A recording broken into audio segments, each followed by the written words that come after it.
আপনারা শুনছেন the dark horse's. আজকে আমাদের গল্প রক্ত রজনী। গল্পটি লিখেছেন বরণী ঘোষ। এপিসোড 7।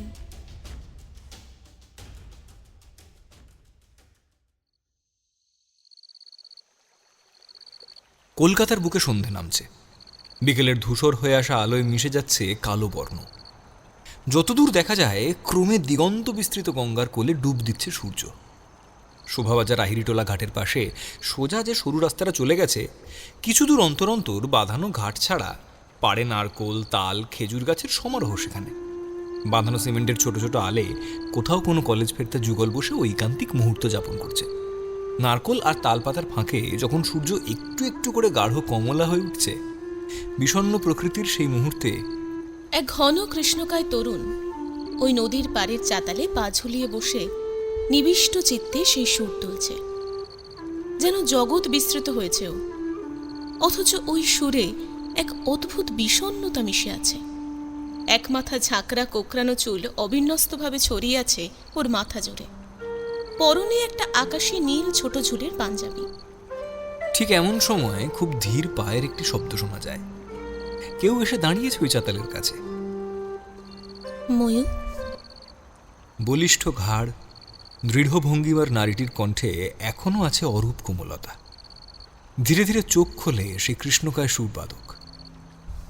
নিষ্পাপ সরল কালো সেই চোখ দুটিতে আছে অসামান্য এক জ্যোতি। হৃদয়ের অন্তঃস্থল পর্যন্ত ছুঁয়ে যায় সেই দৃষ্টি। সৌ। নারীটির পরনে আছে একটি সাদা রঙের ফ্রক গাউন। রেশমের মতো বাদামি ঘেঁষা চুলগুলো উড়ছে নদীর স্নিগ্ধ হাওয়ায়। ওর শরীরের সবচেয়ে সুন্দর অঙ্গ নীল বর্ণের তারা দুটি উজ্জ্বল হয়ে উঠেছে। প্রাকৃতিকভাবেই সৃষ্টি গোলাপি অধর দুটিতে খুব বিরল এক মিষ্ট হাসি লেগে আছে, যা বিশেষ একজনের কাছেই আড়ালবিহীনভাবে প্রকাশ পায়। কয়েক সেকেন্ড ঘন কালো আর নীল চোখ দুটি চেয়ে থাকে পরস্পরের চোখের দিকে। তারপর অমাবস্যার গাঢ় কালো বর্ণের পুরুষটি হাত বাড়িয়ে দেয়।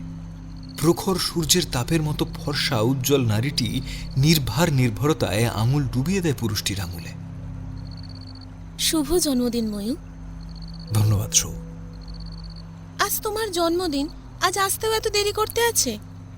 মায়ের সঙ্গে দেখা করতে গিয়েছিলাম ভোরে। আর তুমি তো জানো, মার সঙ্গে দেখা করতে গেলে অনেক নিয়ম মানতে হয়। তারপর স্কুলের বাচ্চারা, সব মিলিয়ে দেরি হয়ে গেল। ময়ূর, তুমি আমার মায়ের সঙ্গে দেখা করাবে কবে? কবে থেকে বলছি, তুমি শুনছই না, নাকি তোমার ইচ্ছেই নেই? নিয়ে যাব। তারপর মা তো সবাইকে দেখা দেন না। যেদিন নিজে থেকে টানবেন আমাদের একসঙ্গে, সেই দিনই দেখবে আমরা চলে গেছি। তুমি চান্সে খুব বিশ্বাসী না? নিশ্চয়ই। এছাড়া আমার জীবনটা তো এই চান্সের উপরেই নিহিত। আমার জীবনের ইতিহাস তো আর তোমার অজানা নয়।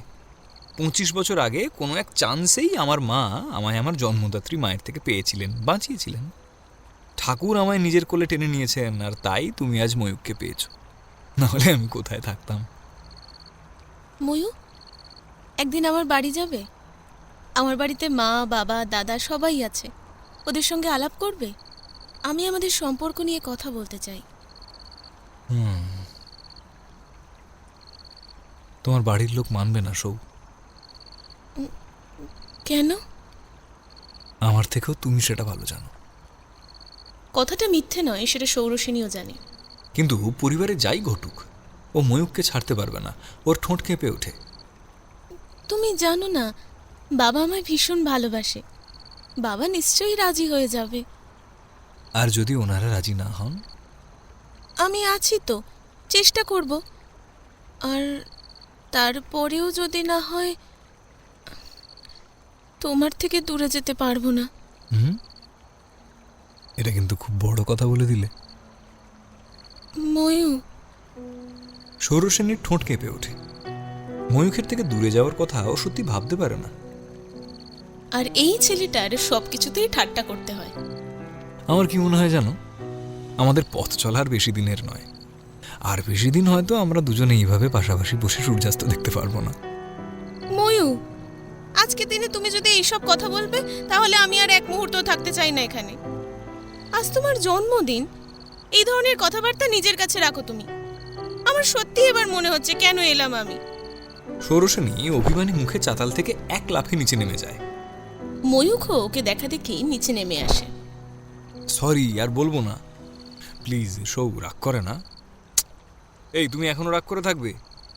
আচ্ছা চলো, আজ মায়ের আশ্রমে যাই, মায়ের সঙ্গে দেখা করে আসি। এখনো সন্ধ্যা আরতি হতে বেশ কিছু সময় বাকি আছে, আমাদের পৌঁছে যেতে আধ ঘন্টা সময় লাগবে। সৌরসেনী অনেকক্ষণ অধোবদনে দাঁড়িয়ে থাকে। তারপর ময়ূখ চলা শুরু করলে ওর পাশাপাশি চলতে থাকে। ঘাটের জায়গাটা ওরা হেঁটে হেঁটে পার হচ্ছে। এখন সেভাবে যানবাহন ব্যবস্থাও নেই। জানো সৌ, আমাকে শরীর দিয়েছে যে মা, সেই মা খুব কষ্ট করেছে জীবনে। আজকের দিনটা এলে তার ত্যাগ, যন্ত্রণা আর তপস্যার কথা বেশি করে মনে হয়। সামাজিক দিক থেকে দেখতে গেলে এই কথা শুনে সবাই ব্যঙ্গ বিদ্রুপ করবে, মানতেও পারবে না। কিন্তু আমার মা খুব ভালো একজন মানুষ ছিলেন। আমাকে মানুষ করার জন্য, আমি যাতে খারাপ সঙ্গে না পড়ি সেই জন্য অনেক অনেক লড়াই করেছেন। আমার তো বাবা নেই, তুমি জানো। হয়তো আমার বাবা কে আমার মাও জানেন না, কিন্তু আমার জীবন যাতে সুন্দর হয়ে ওঠে তাই একদিন পালিয়ে চলে গিয়েছিলেন। আমার তখন 3 বছর বয়স। টুকরো টুকরো এখনো মনে আছে আমার। তখন তিনি খুব অসুস্থ, খুব বড় একটা রোগ হয়েছিল, কিন্তু যাতে আমি না ভেসে যাই তাই ওই অবস্থাতেও 2 দিন না খেয়ে রাস্তায় ঘুরেছিলেন। তারপর একসময় চলতে পারেননি, রাস্তাতে অজ্ঞান হয়ে পড়েছিলেন। সেদিন রাতে আমার আর এক মা হসপিটাল থেকেই ফিরছিলেন। উনি আমাদের দেখতে পেয়ে হসপিটালে ভর্তি করেন দুজনকে। খুব সেবা যত্ন করেছিলেন, না হলে 2 দিন প্রায় কিছু না খাওয়া আমি আর বাঁচতামই না। আমার তখন ভীষণ জ্বর, কিন্তু মা আমায় বাঁচান। কিন্তু আমার জন্মদাত্রী মা আর বাঁচেনি। মা খুব ঈশ্বরে বিশ্বাসী ছিলেন। আমাকে বলতেন, তোর চিন্তা কি, তোর জন্য ঠাকুর আছেন, ঠাকুর দেখবেন তোকে। সত্যি ঠাকুর আমাকে কোলে নিয়েছেন। কত কত মা আমাকে ফিরিয়ে দিয়েছেন তিনি, এক আকাশ ভালোবাসা দিয়েছেন।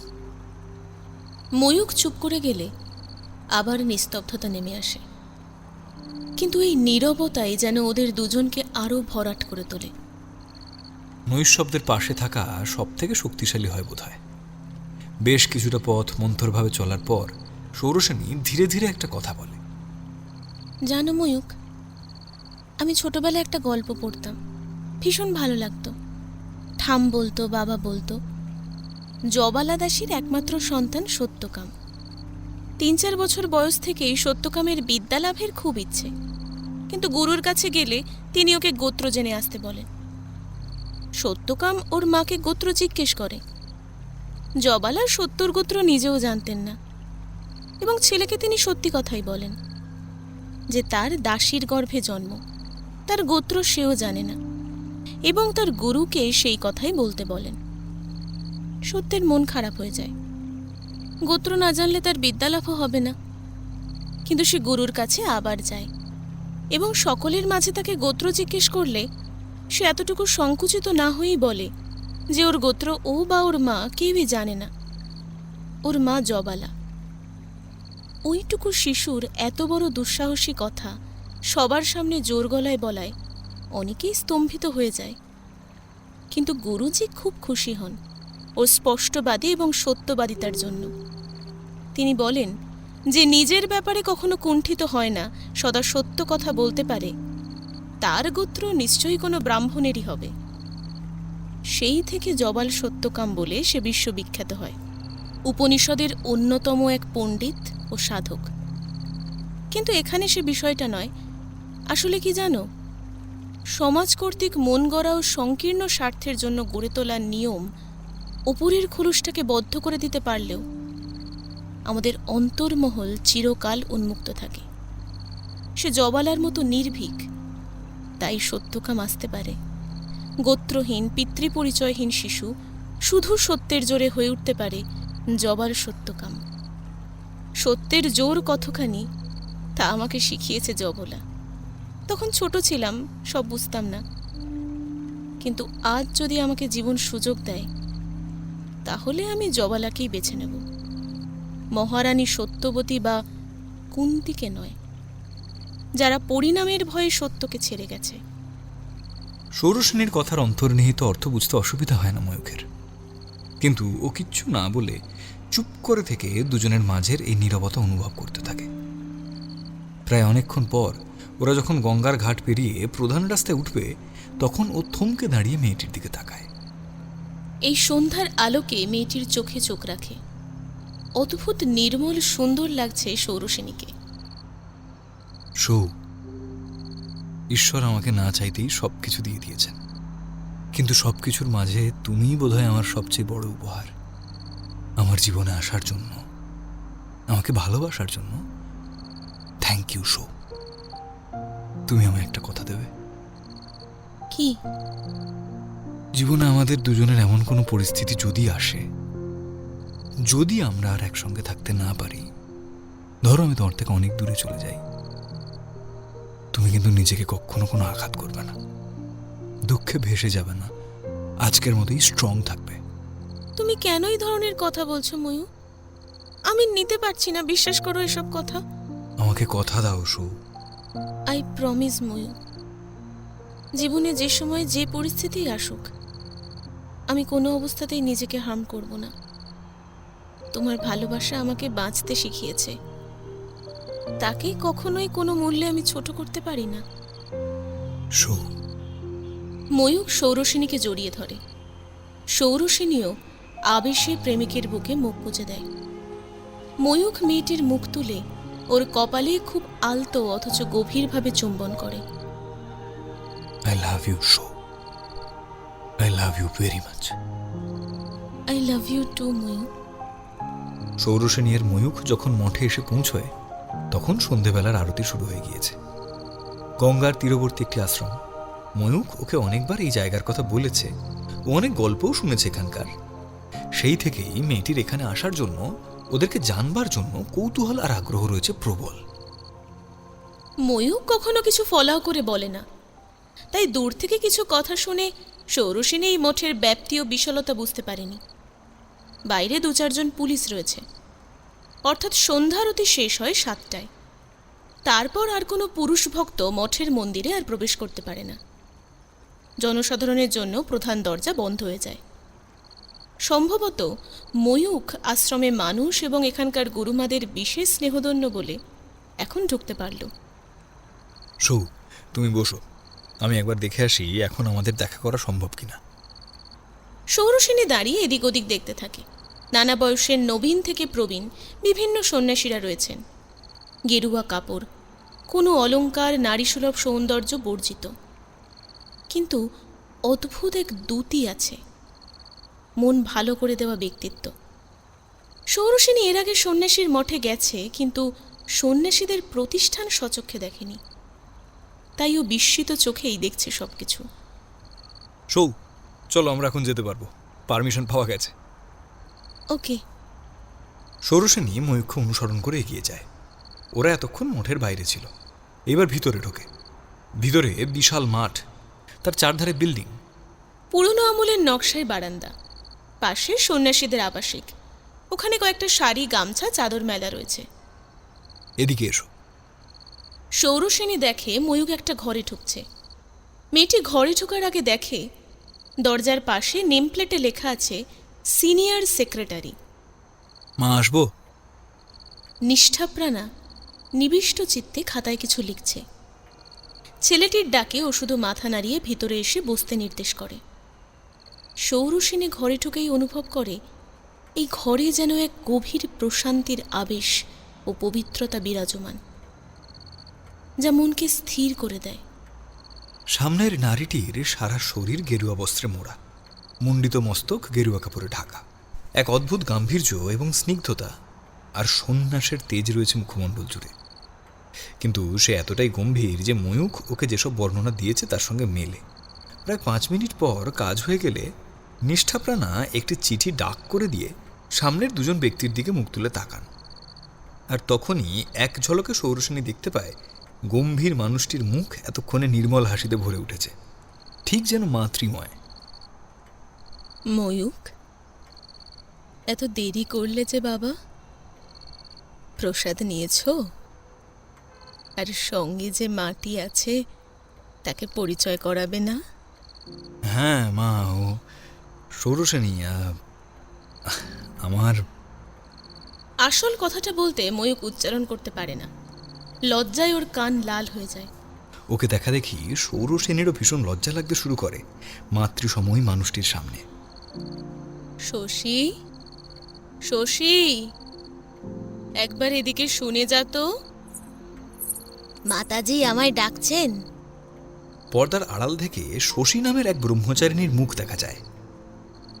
হ্যাঁ, সন্ধ্যের আরতির যা প্রসাদ আছে দুটো বাটিতে সাজিয়ে নিয়ে আয় তো। আনছি মা। ময়ূক, তুমি এত লজ্জা পেলে বৌমা আমার কিভাবে স্বচ্ছন্দে কথা বলতে পারে বলো দেখি। নিষ্ঠা প্রাণার কথায় সৌরসেনী লজ্জায় মাটির সঙ্গে মিশে যায় যেন। এত আড়ষ্ট বোধ আর স্নেহধন্য ভাব ও কারোর সামনেই আর কখনো অনুভব করেনি। ওরা দুজনেই গড় হয়ে নিষ্ঠাপ্রাণাকে প্রণাম করে। নিষ্ঠাপ্রাণা সৌরসেনী আর ময়ূক দুজনের মাথাতেই হাত বুলিয়ে দেন।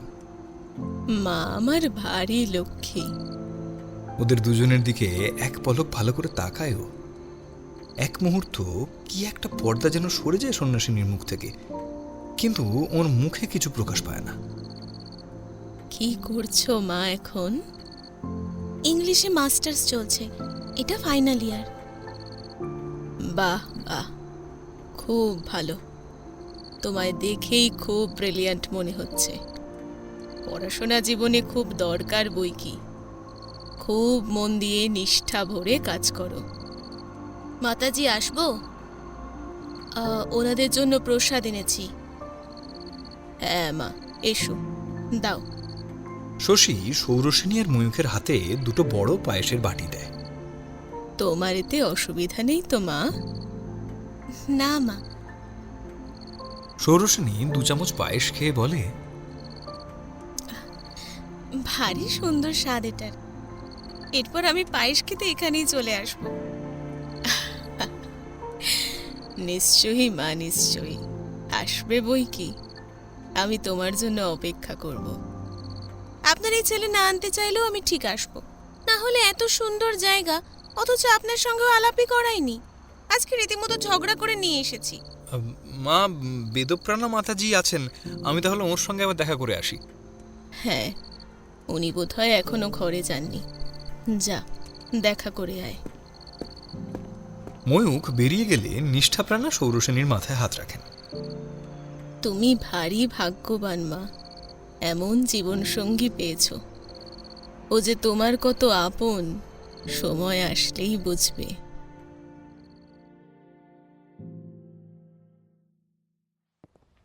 মা, হাসপাতালের ওয়েটিং জোনে বসে রমার চোখ লেগে গিয়েছিল। মেয়ের গলা পেতে ও ধরপড় করে ওঠে। সামনে তাকিয়ে 1 সেকেন্ড বুঝতে ওর সময় লাগে এটা সত্যি না ওর স্বপ্ন। কিন্তু সত্যি ওর সামনে ওর মেয়ে দাঁড়িয়ে আছে দেখে রমা দৌড়ে গিয়ে মেয়েকে জড়িয়ে ধরে। শুভ, শুভ তুই এসেছিস মা? কেমন আছিস? কদিনে শুকিয়ে একেবারে আধখানা হয়ে গেছিস। দেখ না, দেখ না তোর বাবা। বলতে বলতে রমা কেঁদে ওঠে। 2 দিনের যাত্রাপথে ক্লান্ত শুভমিতার মুখে হাসি ফুটে ওঠে। ও মাকে জড়িয়ে ধরে। চিন্তা করছো কেন মা?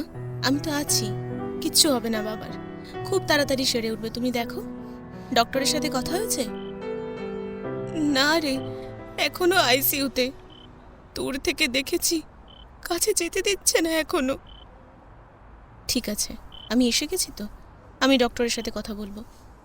তুমি কিছু খেয়েছো? টিটু আমায় বলেছে তুমি কিন্তু 2 দিন সেভাবে কিচ্ছু খাওনি।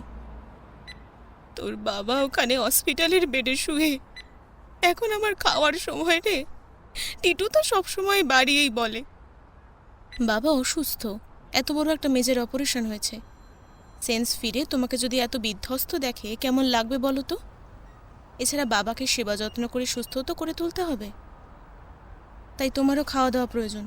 এছাড়া বোন ছোট, তুমি এত ভেঙে পড়লে ওকে সামলাবে কে বলো?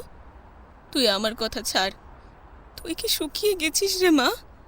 একদম ঠিক করে খাওয়া দাওয়া করিস না ওখানে। তবে তুই চিন্তা করিস না, তোর নামে কেউ খারাপ কথা বলতে পারবে না।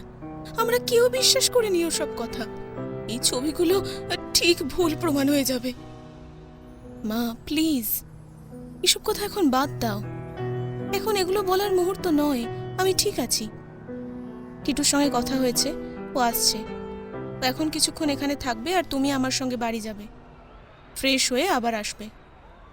আমি ততক্ষণ ডক্টরের সাথে কথা বলে আসি। ডক্টরের সঙ্গে কথা বলবো বলেই আমি এয়ারপোর্ট থেকে সোজা এখানে এসেছি। কিন্তু পিকু, আমার যা বলার বলে দিয়েছি, আর কিছু বলার নেই। মেয়ের এই গম্ভীর স্বর আর অভিব্যক্তির পর রমারও কিছু বলার সাহস হয় না আর। ডাক্তারের সঙ্গে কথা বলে শুভমিতা যখন কেবিন থেকে বেরোয়, তখন ওর মাথা ঝিমঝিম করছে। বাবার শরীর এখন আগের থেকে স্থিতিশীল, জ্ঞান ফেরেনি। আইসিইউতে দূর থেকে দেখেছে মানুষটাকে। শুভমিতা বেরিয়ে পেশেন্ট পার্টির জন্য রাখা চেয়ারে ধপ করে বসে পড়ে। বিগত কয়েকদিনের অমানসিক শারীরিক ও মানসিক চাপের পর ওর শরীর আর সত্যিই টানছে না, ক্লান্ত হয়ে পড়েছে। ওই রকম একটা ভয়ানক ঘটনার পর শুভমিতা কতক্ষণ বা কতদিন অজ্ঞান হয়েছিল জানে না। তবে জ্ঞান ফেরার পরে মনে হয়েছিল না, বেশি দিন নয়, কয়েক ঘন্টাই মাত্র ছিল হয়তো। ওর ঘুম দীপ্ত আর রেবাদের বাড়িতেই ভেঙেছে। ঘুম ভেঙে কয়েক মুহূর্ত সবকিছু যেন স্বপ্নবৎ লাগছিল। মাথা ভার, অনুভূতি শূন্য, যেন কোনো দুঃস্বপ্ন দেখছিল। ঘুম ভেঙে ওঠার পর দেখে কোথায় কি, এ তো শুধু ওর অবচেতনের উদ্বিগ্নতা আর উত্তেজনা মাত্র। কিন্তু শুভমিতা জানে কোনোটাই স্বপ্ন ছিল না, বরং প্রতিটা ঘটনা পুঙ্খানুপুঙ্খ রূপে বাস্তব। পৃথা মারা গেছে সত্যি, আর ওর সবচেয়ে কাছের মানুষ ছিল যে, সেও, তার বাস্তব রূপটাও সত্যি, ততটাই সত্যি।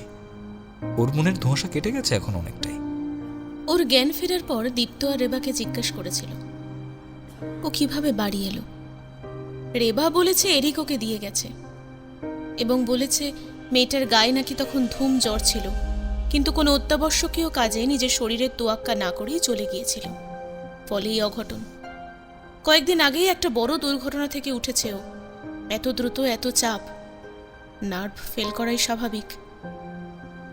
গল্প ফাঁদতে ছেলেটা ওস্তাদ, আর মানুষকে বিশ্বাস করিয়ে নেওয়ার ক্ষমতা যে কতখানি, সে শুভমিতার চেয়ে ভালো আর কে জানবে। তাই এরিক ওকে পৌঁছে দিয়ে গেছে শুনেও অবাক হয়নি। গোটা 2 দিনে ওর সঙ্গে এত ঘটনা ঘটেছে যে আলাদা করে ওর মধ্যে আশ্চর্য হওয়া, বিস্মিত হওয়া, এই অনুভূতিগুলোই আর হয় না। এছাড়া ওর অনুমতি ছাড়া, ইচ্ছে ছাড়াও অনেক কাজই হয় ওকে কেন্দ্র করে। ও জানে বেঁচে যখন আছে, সুরক্ষিত যখন আছে, তখন ওই একজনের জন্যই আছে, ব্যাস ওইটুকু। ওর ভেতরে প্রবেশ করে ভাববার মতো ইচ্ছে বা প্রবৃত্তি ওর একবারও হয়নি। এরিকও ওর সামনে আসেনি, আর কোনোদিনও আসবে কিনা জানে না।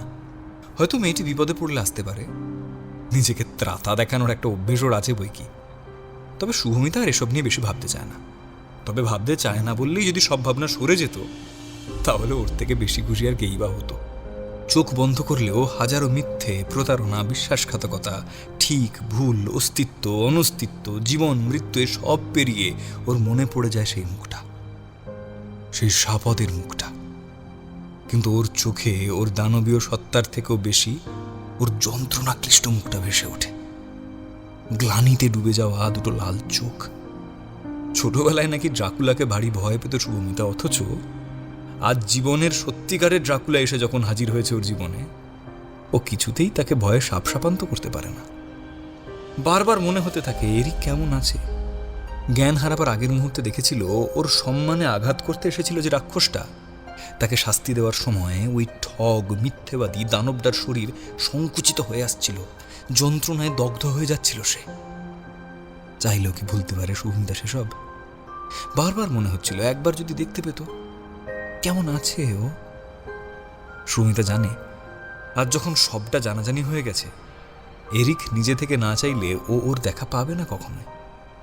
তাই মনের একটি সত্তা যেমন বিদ্রোহ করছিল, আরেকটি সত্তা কায়ে মনে ওর সুস্থতা এবং আরেকটি বার সচক্ষে দেখবার বাসনা জ্ঞাপন করছিল মনের দেবতার কাছে। এত সব দ্বিমুখী ভাবনায় যখন জর্জরিত শুভমিতার মন, তখনই ফোনে কলটা এসেছিল। স্লাইডিং জানলার কার্নিশ ধরে মেয়েটা তাকিয়েছিল দূরের মেঘাচ্ছন্ন আকাশের দিকে। অস্পষ্ট কুয়াশায় ভরা সকালের মতো ওর জীবনও নিজের কাছে ধোঁয়াশা হয়ে উঠেছিল। কর্কশ আওয়াজে মোবাইলটা যে কতক্ষণ বেজে চলেছিল খেয়াল ছিল না ওর নিজেরই।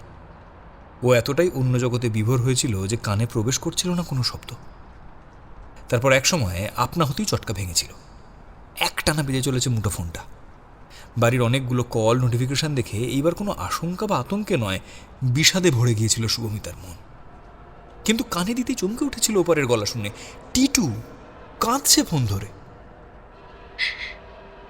দিদি, দিদি সর্বনাশ হয়ে গেছে। কি কি হয়েছে? বাবা, বাবা, বাবা, কি বাবা? কি হয়েছে বাবার? একটু কান্নাকাটি বন্ধ করে কি হয়েছে বল আমাকে। বাবার হার্ট অ্যাটাক হয়েছে সকালে আজকে। আমরা হসপিটালাইজড করেছি, কিন্তু কন্ডিশন খুব সিভিয়ার। এখন অপারেশন চলছে। আমি অনেকক্ষণ ধরে তোকে কন্ট্যাক্ট করার চেষ্টা করছি, কিন্তু ফোনে পাইনি। কথাগুলো শুনে মাথা শূন্য লাগছিল শুভমিতার, কিন্তু কয়েক মুহূর্তই কেবল শুধু। ভেতরের ঝড়ের বিন্দুমাত্র আভাস ও পেতে দেয়নি বাইরে। কিছুক্ষণ সময় নিয়ে শান্ত কণ্ঠে বলেছিল, কাঁদিস না, শান্ত হো, মাকে সামলা, কিচ্ছু হবে না বাবার, আমি আসছি। তুই আসবি দিদি? হ্যাঁ, যত তাড়াতাড়ি সম্ভব আমি আসছি। আর্লিয়েস্ট ফ্লাইটে আমি কলকাতা আসছি। আর যে ডক্টরের আন্ডারে বাবা আছে তার ডিটেলসটা আমাকে সেন্ড কর। সামাজিক অবস্থান থেকে বিচার করলে শুভমিতারা যে পর্যায়ে বাস করে তাকে পোশাকি ভাষায় উচ্চবিত্ত বলে। তাই আপাতকালীন পরিস্থিতিতে অনেকগুলো টাকা খরচ করে দুদিনের মধ্যে টিকিট বুক করে কলকাতা আসতে খুব বেশি বেগ পেতে হয়নি ওকে, যেটা শুধুমাত্র স্টাইফেন মানি হলে সম্ভব হতো না বোধহয়। বাবা কেন্দ্রীয় উচ্চপদস্থ সরকারি কর্মচারী, সঙ্গে নামজাদা উকিল দাদুর একমাত্র পুত্র সন্তান।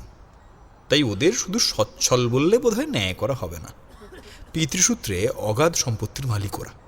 শুধুমাত্র শুভমিতার চেহারা কিংবা আচরণে কখনো অর্থের দম্ভ প্রকাশ না পাওয়ায় আর ওর সাধারণ জীবনযাপনের কারণে সবাই ওর আসল শিকড়ের পরিচয় পায় না।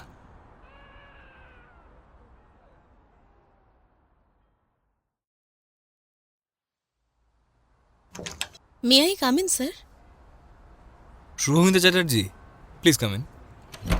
ঝাঁ চকচকে কেবিনের সেন্টার টেবিলে বসে আছেন নবীন সুদর্শন চিকিৎসক সৌম্যব্রত গুহ। বসুন মিস চ্যাটার্জি। আমার আপনার কাছে আজ সন্ধে 6টায় অ্যাপয়েন্টমেন্ট ছিল। আপনার অ্যাসিস্ট্যান্ট? হ্যাঁ, পিয়ালির সঙ্গে আমার কথা হয়েছে। হ্যাঁ, আসলে আপনার অ্যাড্রেসটা ওই দিয়েছে আমাকে। আপনি কমফোর্টেবলি বসুন শুভমিতা। ইন কেস আপনার কোনো অসুবিধা হয়, কোনো কিছুতে আনকমফোর্টেবল ফিল হয়, আপনি আমাকে বলবেন। হ্যাঁ, আপনার কাইন্ডনেসের জন্য অনেক ধন্যবাদ। বাট আমি আজকে এখানে সব বলবো বলেই এসেছি। আমার সত্যিই থেরাপিটা খুব প্রয়োজন, না হলে আমি পাগল হয়ে যাব। আমি আর নিজের মধ্যে রাখতে পারছি না এগুলো। Relax Shubhamita, just be come down. এত এক্সাইটেড হবেন না, আমি আপনার সব কথা শুনবো। আমি পিয়ালিকে অলরেডি কিছু কথা বলেছিলাম। ও কি আপনাকে বলেছে? হ্যাঁ, পিয়ালি আমাকে ইনফর্ম করেছে, কিন্তু আমি আপনার মুখ থেকে পুরোটা শুনতে চাই। নিজের মনের মধ্যে এইভাবে সব কথা চেপে রাখলে তা আপনাকে কখনো এই ফিয়ারকে ফেস করতে দেবে না মিস চ্যাটার্জি। এটা তো আপনিও জানেন, সেই কারণে এখানে এসেছেন। We need to talk. কিন্তু আপনি কি আমাকে বিশ্বাস করবেন? আপনি নিশ্চিন্তে থাকতে পারেন, আমি আপনাকে কোনোভাবেই জাজ করব না। বেশ। আজ থেকে 4.5 মাস আগে ইউনিভার্সিটি ক্যাম্পাস থেকে একদিন আমি বাড়ি ফিরছিলাম। তখন মনোবিদ সৌম্যব্রতর কেবিন থেকে শুভমিতা যখন বাইরে বেরোয়, খোলা প্রকৃতির বাতাসে ওর নিজেকে অনেকখানি সতেজ মনে হয়। নতুন করে উদ্যমটা যেন ফিরে এসেছে। মনের কথাগুলো কাউকে বলতে পেরে ভালো লাগছে ওর। ইতিমধ্যে কেটে গেছে 1 সপ্তাহ। সুতনুর জ্ঞান ফিরেছে, ও এখন ভালোই আছে। চোখের সামনে মেয়েকে দেখতে পেয়ে বোধ করি ও আরও দ্রুত সুস্থ হয়ে উঠছে। দেশে ফেরার প্রথম 2 দিন কিভাবে ঝড়ের বেগে কেটে গেছে শুভমিতা নিজেও টের পায়নি। কখন দিন পেরিয়ে রাত হয়েছে ও যেন জানতেই পারেনি। প্রথম বাড়ি, হাসপাতাল, ডাক্তার এইসব করে ওর নিজের জীবনে কি কি ঘটে গেছে সেই সব মনেই আসেনি। বিশ্রাম তো দূরের কথা, কিন্তু পারিবারিক ঝামেলার তোড়ে ওর ব্যক্তিগত সমস্যাগুলো আড়ালে চলে গিয়ে যেন ভিতরে স্বস্তি পেয়েছিল মেয়েটি। না হলে একটু অবসর পেলেই ওর মন ছুটে যায় 7 সমুদ্র পেরিয়ে ওই ঠান্ডার দেশটার দিকে, একজোড়া নীল চোখের কাছে। সবই চলছিল ঠিকঠাক। ওর গম্ভীরতার সামনে রমাও বেশি কিছু সুবিধা করে উঠতে পারে না। কিন্তু সুতনুর জ্ঞান ফেরা থেকে ও এক অদ্ভুত বায়না ধরেছে অরুণেশের কাছে যাওয়া নিয়ে। প্রথমে নানা ছলে বলে শুভমিতা এড়িয়ে গেলেও রমা যখন বাবাকে টেনে মোক্ষম চাল দেয়, ও আর কিছু বলতে পারে না। আর কি বা হবে, সামান্য একটা দেখা করাই তো। দেখা করে আসলেই ঝামেলা চোখে বুকে যায়। এছাড়া অরুণেশ নতুন তো কেউ নয়।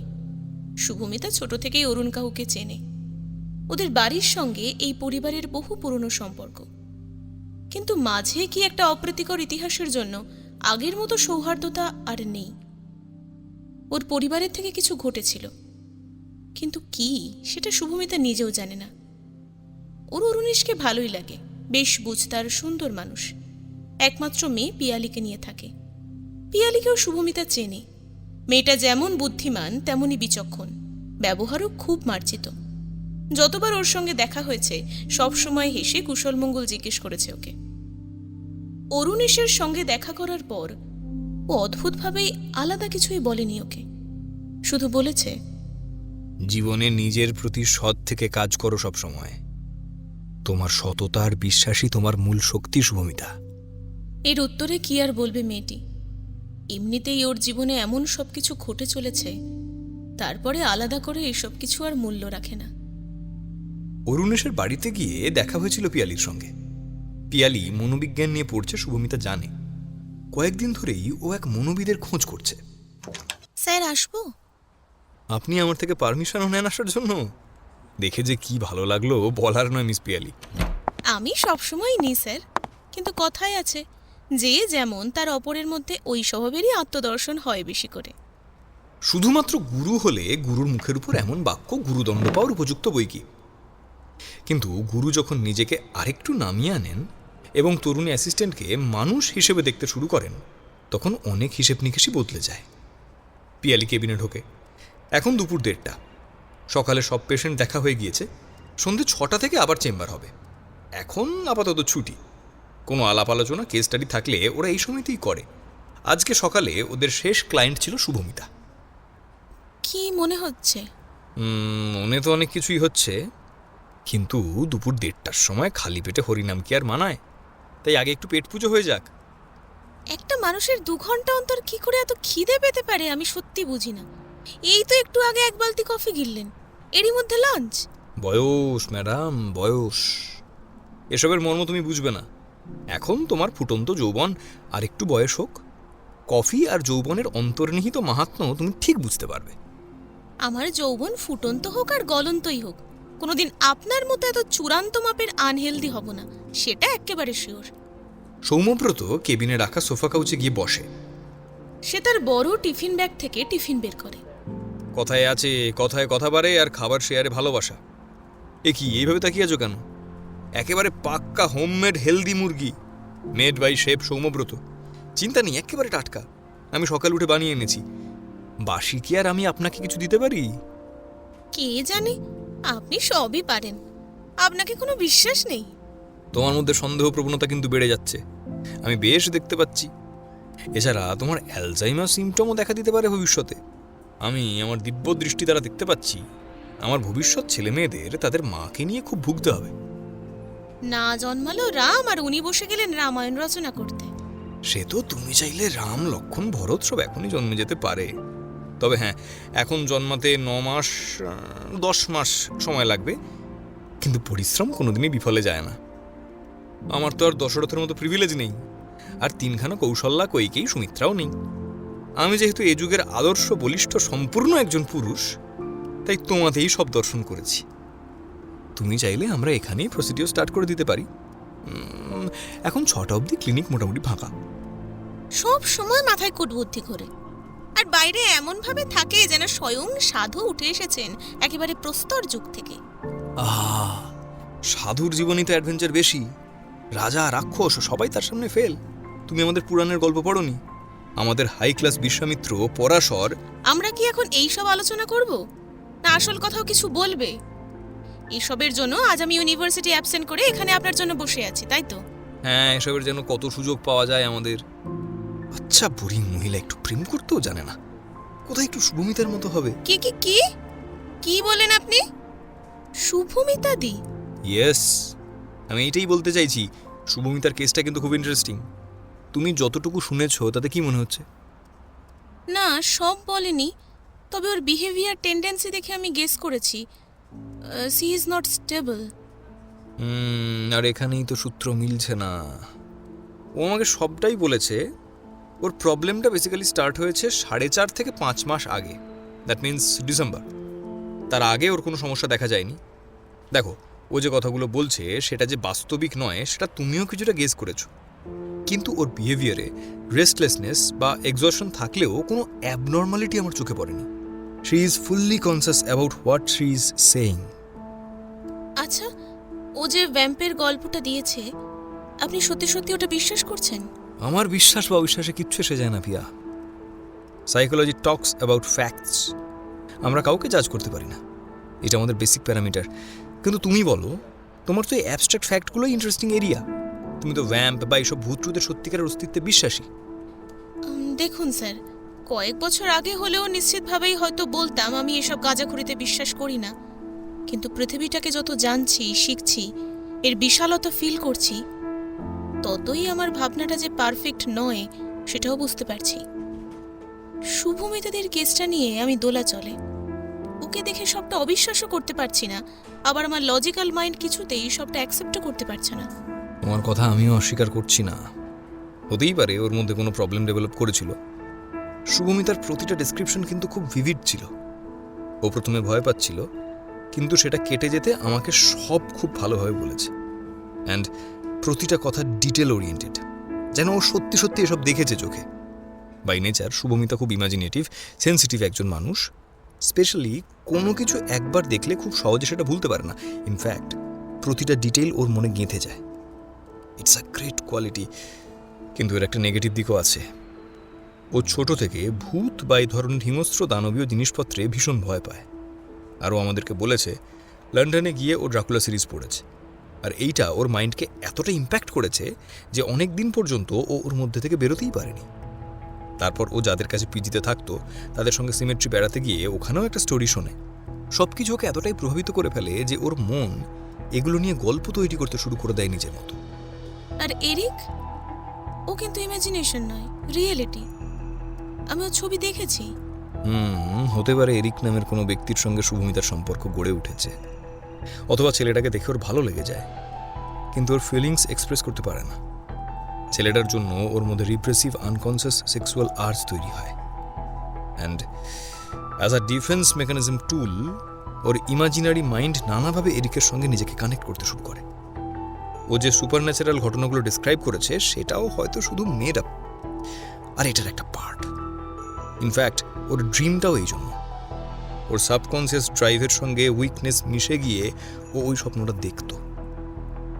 আর ওর ছোটবেলা থেকেই সাতকর্ষিয়া জর্জ ঘুরতে যাওয়ার ইচ্ছে, তাই এখানে সেটাকে সেন্ট্রালাইজড করে সবকিছু ঘটেছে।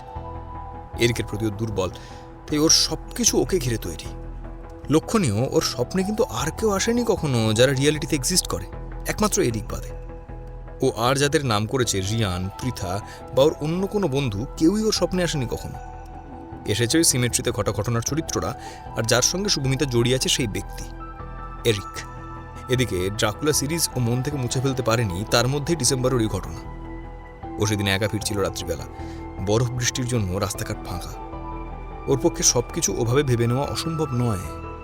আর ধীরে ধীরে এরিকও সবকিছুর সঙ্গে ভূমিকা রাখতে শুরু করে। তার মানে আপনি বলতে চাইছেন শুভমিতা সিজোফ্রেনিয়া আক্রান্ত? সবকিছু তো সেদিকে ইন্ডিকেট করছে। আপনি যেগুলো বলছেন আমিও যে ভেবে দেখিনি তা নয়, কিন্তু এই স্টোরি মেকিং ছাড়া ওর মধ্যে আর একটাও সিমটম নেই।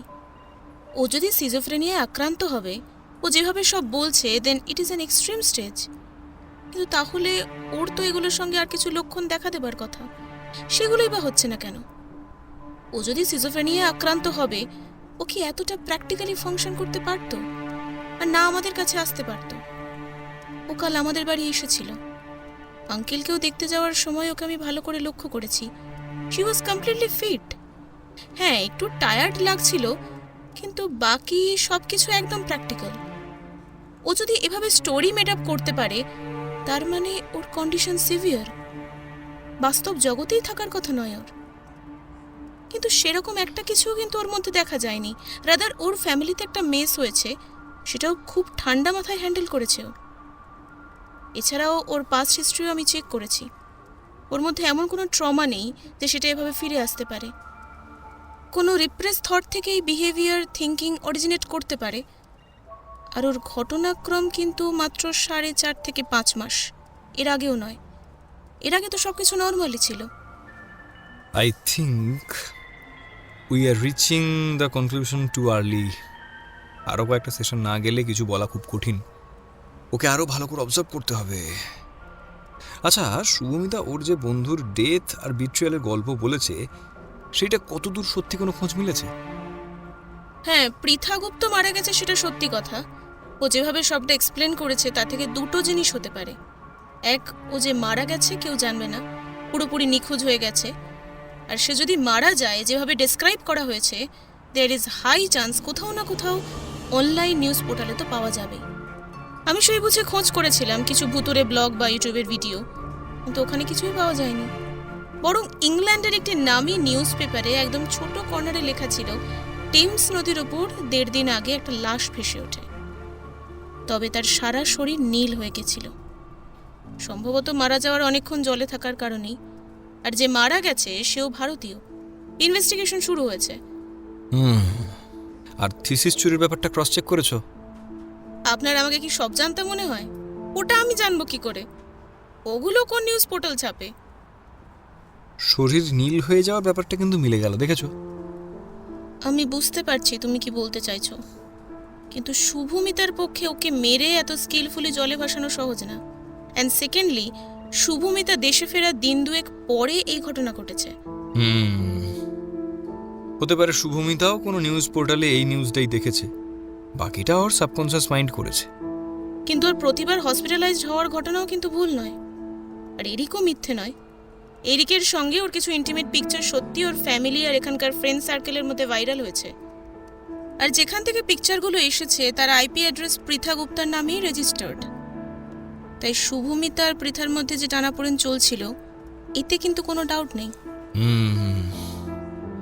ব্যাপারটা খুব ঘোরালো, বুঝলে? আমাদের আরো সময় দিতে হবে। এত অদ্ভুত আর ঘেঁটে যাওয়া কেস আমি আগে পাইনি। অত বছর হসপিটালে কাজ করেছি, ক্রিটিক্যাল কেয়ার ইউনিটে কাজ করেছি, কত রকমের অদ্ভুত কেস এসেছে, কিন্তু এরকম আর দেখিনি। But it is very interesting. ফলাফল যাই হোক, মেয়েটাকে অবজার্ভ করতে হবে। আর তাছাড়া জানেন, আরও একটা ইন্টারেস্টিং ব্যাপার আছে শুভমিতার ফ্যামিলিকে নিয়ে, ওর ফ্যামিলি পাস্ট। একদিন বাবা বলছিল, এছাড়া আমি শুভমিতাদের কুষ্ঠিটাও দেখেছি। জানিনি তো, আমার আবার এসব একটু আধটু ইন্টারেস্ট আছে। সে তো জানি। কি দেখলে? আমি যতদূর দেখেছি, শুভমিতাদের কোনো স্ট্রং মেন্টাল ডিসঅর্ডারের লক্ষণ নেই, কিন্তু ওর জীবনে অদ্ভুত কিছু ঘটনা ঘটতে পারে। প্ল্যানেটের পজিশন দেখে অন্তত যা মনে হয়, কিন্তু ঠিক কি ঘটবে সেটা বুঝতে পারিনি। ইনফ্যাক্ট বাবাও খুব ঘেঁটেছিল এটা নিয়ে কদিন। বাবা তো এটাও বলেছে শুভমিতাদির সঙ্গে ওর ফ্যামিলির কারোর একজন হরোস্কোপের কিছু মিল আছে, কিন্তু শেষ অবধি তার যোগ বোঝা গেলেও শুভমিতাদি কোন পথে এগোবে সেটাই শুধু বোঝা যায়নি। আচ্ছা, আজ তো শনিবার, আঙ্কেল বাড়ি আছেন? হ্যাঁ, বেশ, তাহলে চলো কাকুর সঙ্গে দেখা করে আসি। চ্যাটার্জি ফ্যামিলির হিস্ট্রিটা জেনে আসা যাক। মানুষ শীতকালে ডেটে যায়, আমরা না হয় এই গরমের দুপুরে লু খেতে বেরোই। চলবে নাকি ম্যাডাম? না চললে আপনি যেন কত আমায় ছেড়ে দেবেন।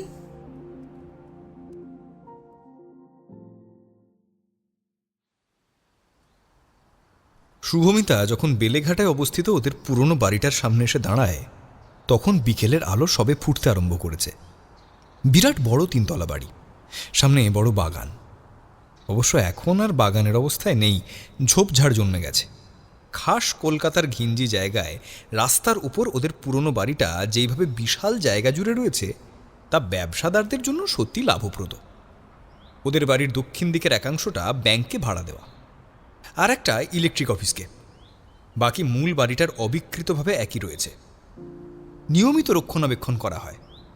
বাবা এখানেই বড় হয়েছে, তাই একটা আলাদাই টান ওদের এই বাড়িটার প্রতি। মায়ের বিয়েও এখানেই হয়েছে। শুভমিতা ছবি দেখেছে, কিন্তু ওর জন্ম শ্যামবাজারের বাড়িতে। ওদের মতো বড় বাড়ি ছেড়ে ওরা শ্যামবাজার কেন চলে গেল, এই প্রশ্ন এর আগে যতবার এই বাড়িতে এসেছে শুভমিতা বাবা মাকে করেছে, কিন্তু কেউই ওর প্রশ্নের কোনো সদুত্তর দেয়নি। ঠাকুমাও নয়, শুধু এখানের কথা উঠলেই সবার মুখ অদ্ভুত রকমের থমথমে হয়ে যেত। তাই শুভমিতা কখনো কিছু জিজ্ঞাসা করতে পারেনি কাউকে। এই বাড়িতে এক কেয়ারটেকার থাকে, শুভমিতা আসার আগে বলে রেখেছেও এখানে আসবে। এর আগে কোনোদিনও একা একা আসেনি এখানে, কিন্তু আজ একটা অদ্ভুত টানেই এসেছে। ওর এক পিসি ছিল, সেটা জানে শুভমিতা, অনেক বড়বেলা যদিও জেনেছে। তার একটা ছবিও দেখেছে, অসম্ভব সুন্দরী। শরীরের সবচেয়ে আকর্ষণীয় বিশেষত্ব দুটো অপূর্ব নীল চোখ। একবার দেখলে অনেকক্ষণ দাঁড়িয়ে দেখতে হয়। একদিন ভুল করে পুরনো অ্যালবাম ঘাঁটতে গিয়ে ছবিটা পেয়েছিল। কত বছর আগে সেসব ভুলে গেছে। তারপর একদিন হঠাৎ মনে এলো। আজকে বাবাই সব কথা খুলে বলেছে ওকে। কয়েকদিন অসুস্থ থাকার ফলে মানুষটা যেন অনেকটা দুর্বল হয়ে গেছে, কিন্তু ও ফেরার পর কেউই ওকে এরিকের সম্বন্ধে কোনো প্রশ্ন করেনি। ওর শান্ত শীতল নীরবতার কারণে কি কেউ সাহস করেনি? কে জানে। হসপিটাল থেকে দুদিন আগে ছুটি হয়েছে সুতনুর। শুভমিতা নিজে গিয়ে নিয়ে এসেছে। একদিন রাতে বাবাকে খাবার দিয়ে ওষুধ দেওয়ার পরে সুতনু মেয়েকে কাছে ডাকে। পিকু, বলো বাবা। এদিকে আয়, আমার কাছে আয়, বস। জানিস শুভ, তুই আমাদের মেয়ে হলেও তোর কোনো কিছুই আমাদের মতো না। তোকে অনেকটা তোর ঠামের মতো দেখতে। আর তোর স্বভাবটা কার মতো জানিস? বলে সুতনু নিশ্চুপ হয়ে যায়। মনের মধ্যে বোধহয় কথা সাজাচ্ছে ও। তোর স্বভাবটা তোর পিসির মতো, আমার বোন সেনা। তুই ঠিক ওর মতো, ঠিক তোর মতো জেদি ছিল। শান্ত কিন্তু জেদি। উপর থেকে বোঝা যেত না। আমাদের বাড়িতে সব থেকে জেদি মানুষ ছিল তোর দাদু। তোর দাদুর পার্সোনালিটির সামনে কেউই দাঁড়াতে পারতো না, কিন্তু তোর দাদুর মতোই পার্সোনালিটি ছিল তোর পিসির। তুই যেমন খেলাধুলা করিস ও করতো। ওর সময় মেয়েদের থেকে অনেক এগিয়ে ছিল, রীতিমতো কুংফুতে এক্সপার্ট ছিল। বাবার খুব ইচ্ছে ছিল ও যাতে ল নিয়ে পড়ে, কিন্তু সেনা লিটারেচার পড়েছিল। তোর দাদু খুব একরোখা হলেও কোনোদিন আমাদেরকে ইচ্ছের বিরুদ্ধে জোর করতো না। সেনাকে তো একেবারেই না। বড্ড ভালোবাসতো ওকে, আমার থেকেও বেশি, বোধহয় সবার থেকেই বেশি। তুই যেমন স্কলার, তোর পিসিও তেমন ছিল। সেন্ট জেভিয়ার্সে পড়তো, কলেজে টপ করেছিল, ইউনিভার্সিটিতেও টপার। তার সঙ্গে ওর অসাধারণ ব্যক্তিত্ব। আমি আমার গোটা জীবনে অনেক রকমের নারী দেখেছি, কিন্তু তোর পিসির মতো তেমন কাউকে দেখেছি বলে আমার মনে পড়ে না। সব ভালোই চলছিল জানিস, কিন্তু তারপর ওই দিনটা ঘনিয়ে এলো। বলতে বলতে সুতনুর চোখের ওপর সেই দিনটা যেন ভেসে ওঠে। খাবার টেবিলে সবাই একসঙ্গে হয় চ্যাটার্জি বাড়িতে। একদিন খোশ মেজাজে গল্প চলছিল, এমন সময় সৌরসেনী বলে, বাবা, মা, দাদা, আমার তোমাদের কিছু বলার আছে। হ্যাঁ বল না। আমার একজনের সঙ্গে সম্পর্ক তৈরি হয়েছে। এতক্ষণে বোধহয় ঘরে বাজ পড়লেও কেউ এতখানি চমকে উঠত না যতখানি ওর কথার প্রভাবে হয়। বেলা খাবার বাড়ছিল, মেয়ের কথায় ও বিস্ফারিত দৃষ্টিতে ওর দিকে তাকায়। সুতনুও বোনের দিকে অবাক হয়ে তাকায়। বাবার আভিজাত্যের তীব্র শাসনে ও কোনোদিন কারোর কথা মাথায় পর্যন্ত আনেনি, সেখানে ওর বোন সেনা, ওর ভয় শুধুমাত্র বাবাকে নিয়ে। কিন্তু উল্টো দিকে যার সবচেয়ে বেশি প্রতিক্রিয়া হওয়ার কথা, সে কিন্তু শান্ত মনে খেয়ে চলেছে। সে যেন জানতো মেয়ে এমন কিছুই বলতে চলেছে। ছেলেটিকে নাম কি, বাবা মা কি করেন? ওর নাম ময়ূক, আমার সঙ্গে ইউনিভার্সিটিতে পড়ে, সেম ইয়ার। ওর বাবা মা নেই। ময়ূক কি করে? ময়ূক ইউনিভার্সিটিতে ভর্তি হয়েছে। ও আশ্রমে মানুষ হয়েছে। মঠের যে ছেলেদের স্কুল আছে তারই দায়িত্বেও এখন আছে। বাহ, পরিশ্রম খুব ভালো, শূন্য থেকেই মানুষ শুরু করে। আচ্ছা, যাই হোক, তুমি বললে ও কোনো মঠের আশ্রমে বড় হয়েছে। তা বাবা মা নাই থাকতে পারে, কিন্তু ওর পরিবারের আর কেউ নিশ্চয়ই আছে। মানে যে ওকে আশ্রমে দিয়ে গেছিল তার কোনো ডকুমেন্টেশন নিশ্চয়ই আছে। কোন বংশ ওখান থেকেই জানা যাবে। ওর বাবা মায়ের কোনো পরিচয়ও জানে না। ওর যখন 3 বছর বয়স ময়ূখের মা মারা যান। ওর বাবার কোনো পরিচয় ওরা কেউ জানে না। ওর মা যখন মারা যান, নিষ্ঠাপ্রাণা মাতাজি ওকে মঠের আশ্রমে নিয়ে আসে। ওর কোনো বংশ জানা নেই। সেনা, কি বলে যাচ্ছিস তুই বাবার সামনে? একটা বেশ্যার ছেলের সাথে সম্পর্কের কথা তোর বাবা মার সামনে উচ্চারণ করতে লজ্জা করছে না তোর? এইসব মায়েদের ছেলে কেমন ভাবে জন্মায় জানিস না তুই? ভদ্রভাবে কথা বলো মা। যে মানুষটা সম্পর্কে বিন্দুমাত্র কিছু জানো না, তার ব্যাপারে একটা নোংরা কথাও আমি সহ্য করব না। বেলা, ছেড়ে দাও। ও এখন নিজের মধ্যে নেই, ওকে বলে কিছু লাভ নেই। যাই হোক, আমি চিৎকার চেঁচামেচি বা অশান্তিতে বিশ্বাসী নই। আসল কথায় আসি, আমি দীপ্তেশকে কথা দিয়েছিলাম ওর ছেলে অরুণেশের সঙ্গে তোমার বিয়ে দেব। ছেলেটা তোমাকে পছন্দ করে। চ্যাটার্জি বাড়ির লোকেরা কোনোদিন কথা দিয়ে কথার খেলাপ করে না।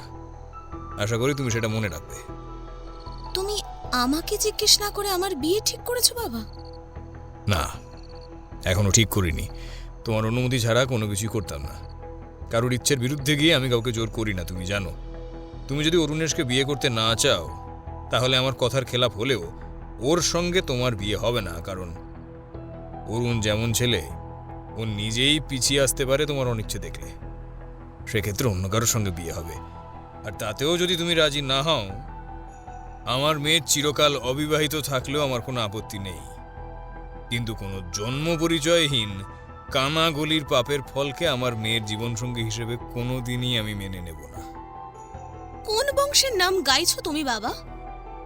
আভিজাত্য বনেদিয়ানার আড়ালে যারা চিরকাল অসহায় মানুষদের শোষণ করে এসেছে, এই সমাজেরই তো প্রতিনিধি আমরা, তাই না?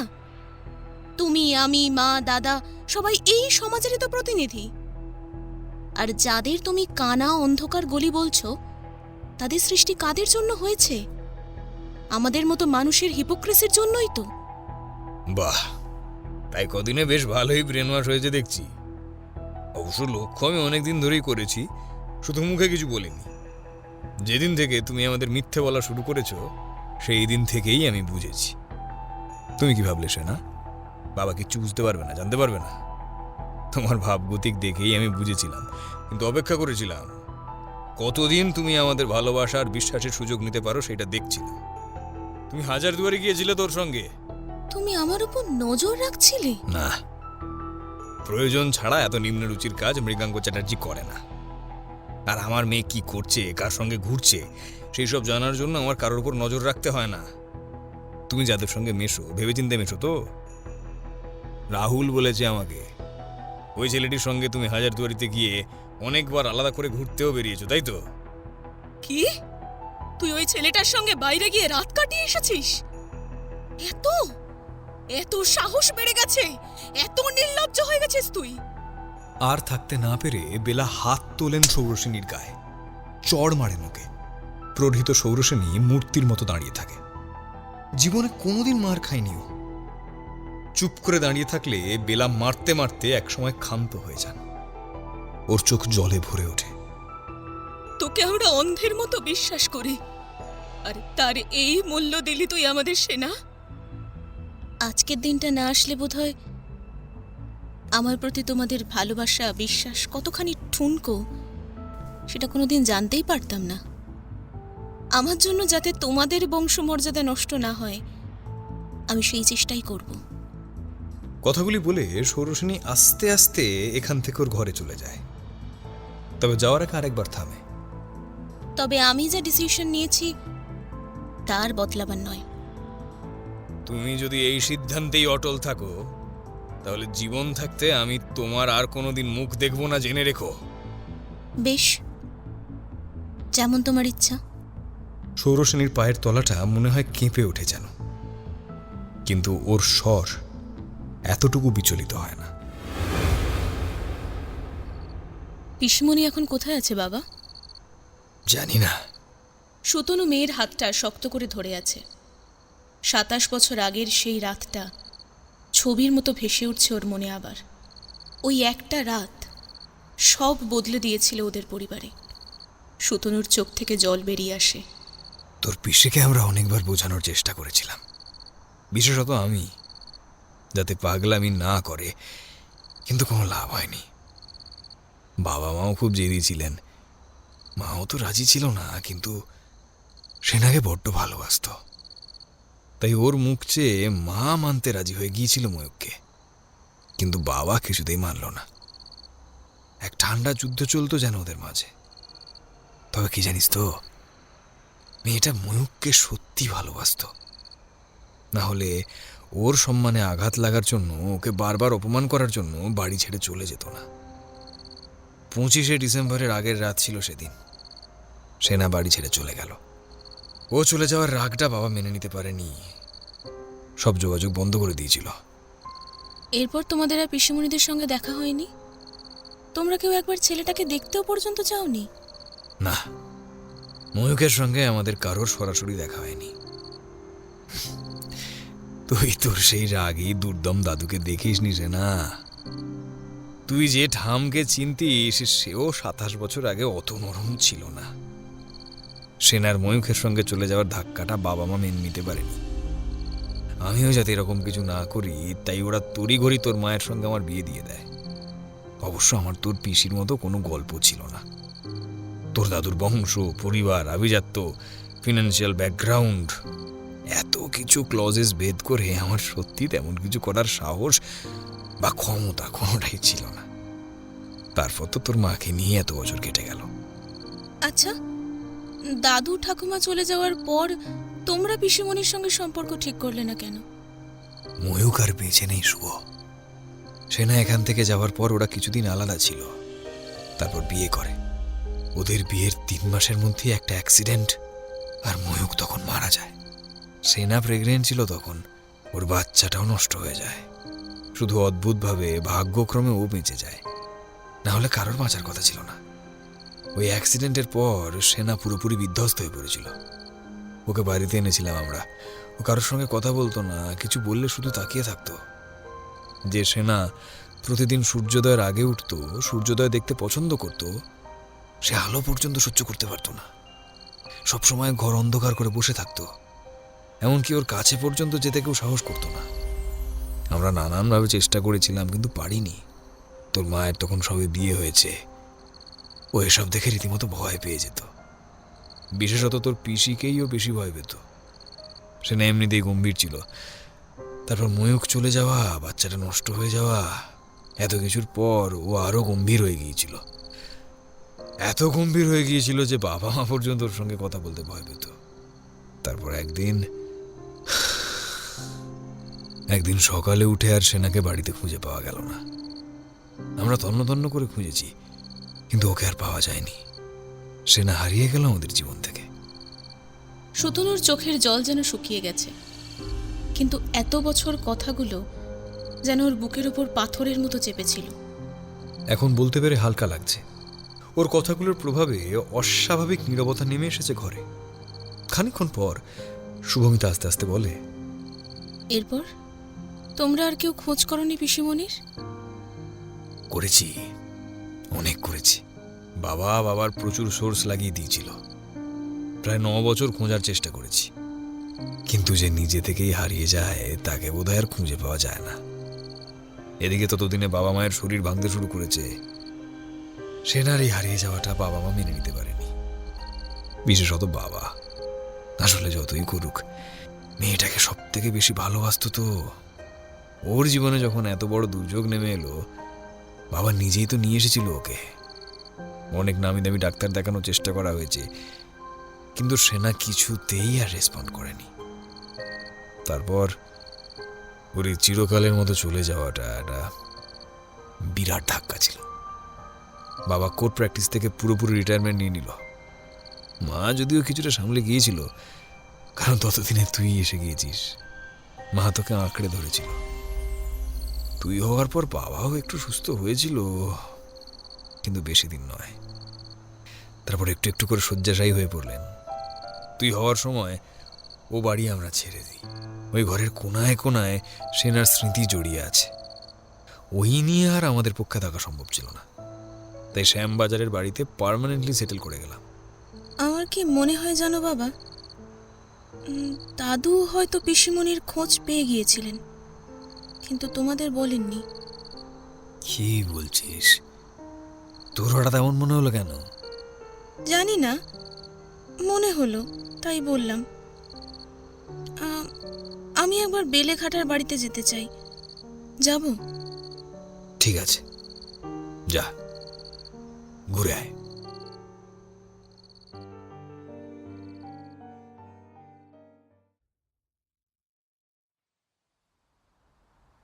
কেয়ারটেকার রতন এই বাড়ির দেখভাল করে, তাই জরাজীর্ণ হয়ে যায়নি বাড়িটা।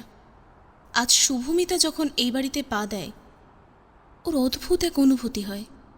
ওর আগেও এই বাড়িতে এসেছেও, কিন্তু এত অদ্ভুতভাবে সবকিছু জীবন্ত লাগেনি। বাবার কাছে গল্পগুলো শোনার কারণেই কি হতে পারে?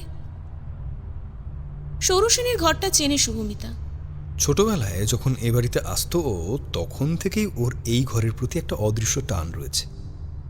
বোধহয় সব ঘরের মধ্যে থেকে এই ঘরটাই তালাবন্ধ থাকতো, সেই কারণে আজকে বাড়ি থেকে আসার সময় পিসির ঘরের এই চাবিটা শুভমিতা নিয়ে এসেছে।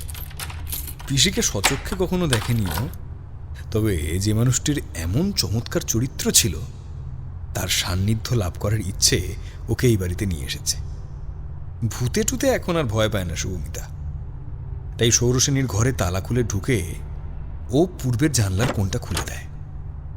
এ ঘরের বড় আলো ও জ্বালায়নি, কেউ থাকে না বলে এই ঘরে আলোও নেই। কিন্তু শুভমিতা আজ কিছুতেই আলো সহ্য করতে পারছে না, সেই কারণে অন্ধকার ঘরে ওর খুব একটা অসুবিধাও হচ্ছে না। একটা বড় মোমবাতিও জ্বালিয়ে রেখেছে। আসার সময় মোবাইলটাও ইচ্ছে করে নিচের ঘরে ফেলে রেখে এসেছে। রতনকে বলে এসেছে বাড়ি থেকে কল আসলে ধরতে। অন্ধকার ঘরে টিমটিম করে মোমবাতির আলো জ্বলছে। শুভমিতা বিছানার নিচে দুই হাঁটু উঁচু করে বসে খাটের বাটামে হেলান দিয়ে আছে। এখানে এসে সেনাপিসির বড় হাসি মুখের বাঁধানো ছবির দিকে তাকিয়েছিল। অদ্ভুত এক প্রত্যয় আছে মানুষটার মধ্যে। পিসি চলে যাওয়ার পর ঘরটায় কোনো হেরফের হয়নি, যেমন ফেলে গেছে তেমনই থেকে গেছে। সৌরসেনের জিনিসগুলো ছুঁয়ে দেখছিল শুভমিতা। তখনই একটা ইংরেজি নাটকের বইয়ের মধ্যে থেকে একটা ছবি খুঁজে পায়। তখন সবে কালার ছবি উঠেছে, সেই আমলেই তোলা।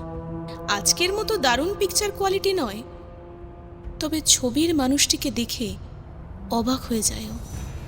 গাঢ় কৃষ্ণবর্ণ গায়ের রং, কিন্তু অদ্ভুত সুন্দর ঈষৎ বাদামি চোখ দুটি, যেমন ঝকঝকে তেমনই নির্মল। এক অদ্ভুত জ্যোতি আছে তাকানোতে। হাসিটাও ভারী সুন্দর। এত প্রাঞ্জল আর নিষ্কলুষতায় মোড়া হাসি আর কখনো দেখেনি শুভমিতা। এই মানুষটিকে দাদু ঠামরা মেনে নিতে পারেনি। ছবির উল্টো দিকে লাল মার্কার দিয়ে লেখা, ভালোবাসি ময়ূ। কত বছর আগের লেখা, অথচ রংটা গলে পুরনো হয়ে গেলেও মুছে যায়নি এখনো। ঠিক ওদের গল্পটার মতো। অদ্ভুত মানুষের মন। অবশ্য মানুষ মাত্রই অদ্ভুত, এ তো আর অজানা নয়। এই যেমন আজকেই অন্ধকার ঘরে শুভমিতার শরীরটা থাকলেও মন পাড়ি দিয়েছে 7 সমুদ্র পেরিয়ে ওই তেপান্তরের দেশটায়, যেখানে সত্যি সত্যি কয়েকদিনের অতিথি হয়েও গিয়েছিল। অতিথির মতোই আদর আপ্যায়ন পেয়েছে, আবার অতিথির মতোই চলেও এসেছে নিজের বাড়ির টানে। কিন্তু শুভমিতা ভুলতে পারছে কই। আজকে ময়ূখ আর সৌরসেনীর গল্পটা শুনবার পর থেকেই অদ্ভুত এক ভাবনায় ডুবে আছে মেয়েটির মন। আচ্ছা, ওর জীবনের গল্পও কি ময়ূখদের মতো হবে? শুভমিতার হাসি পায়।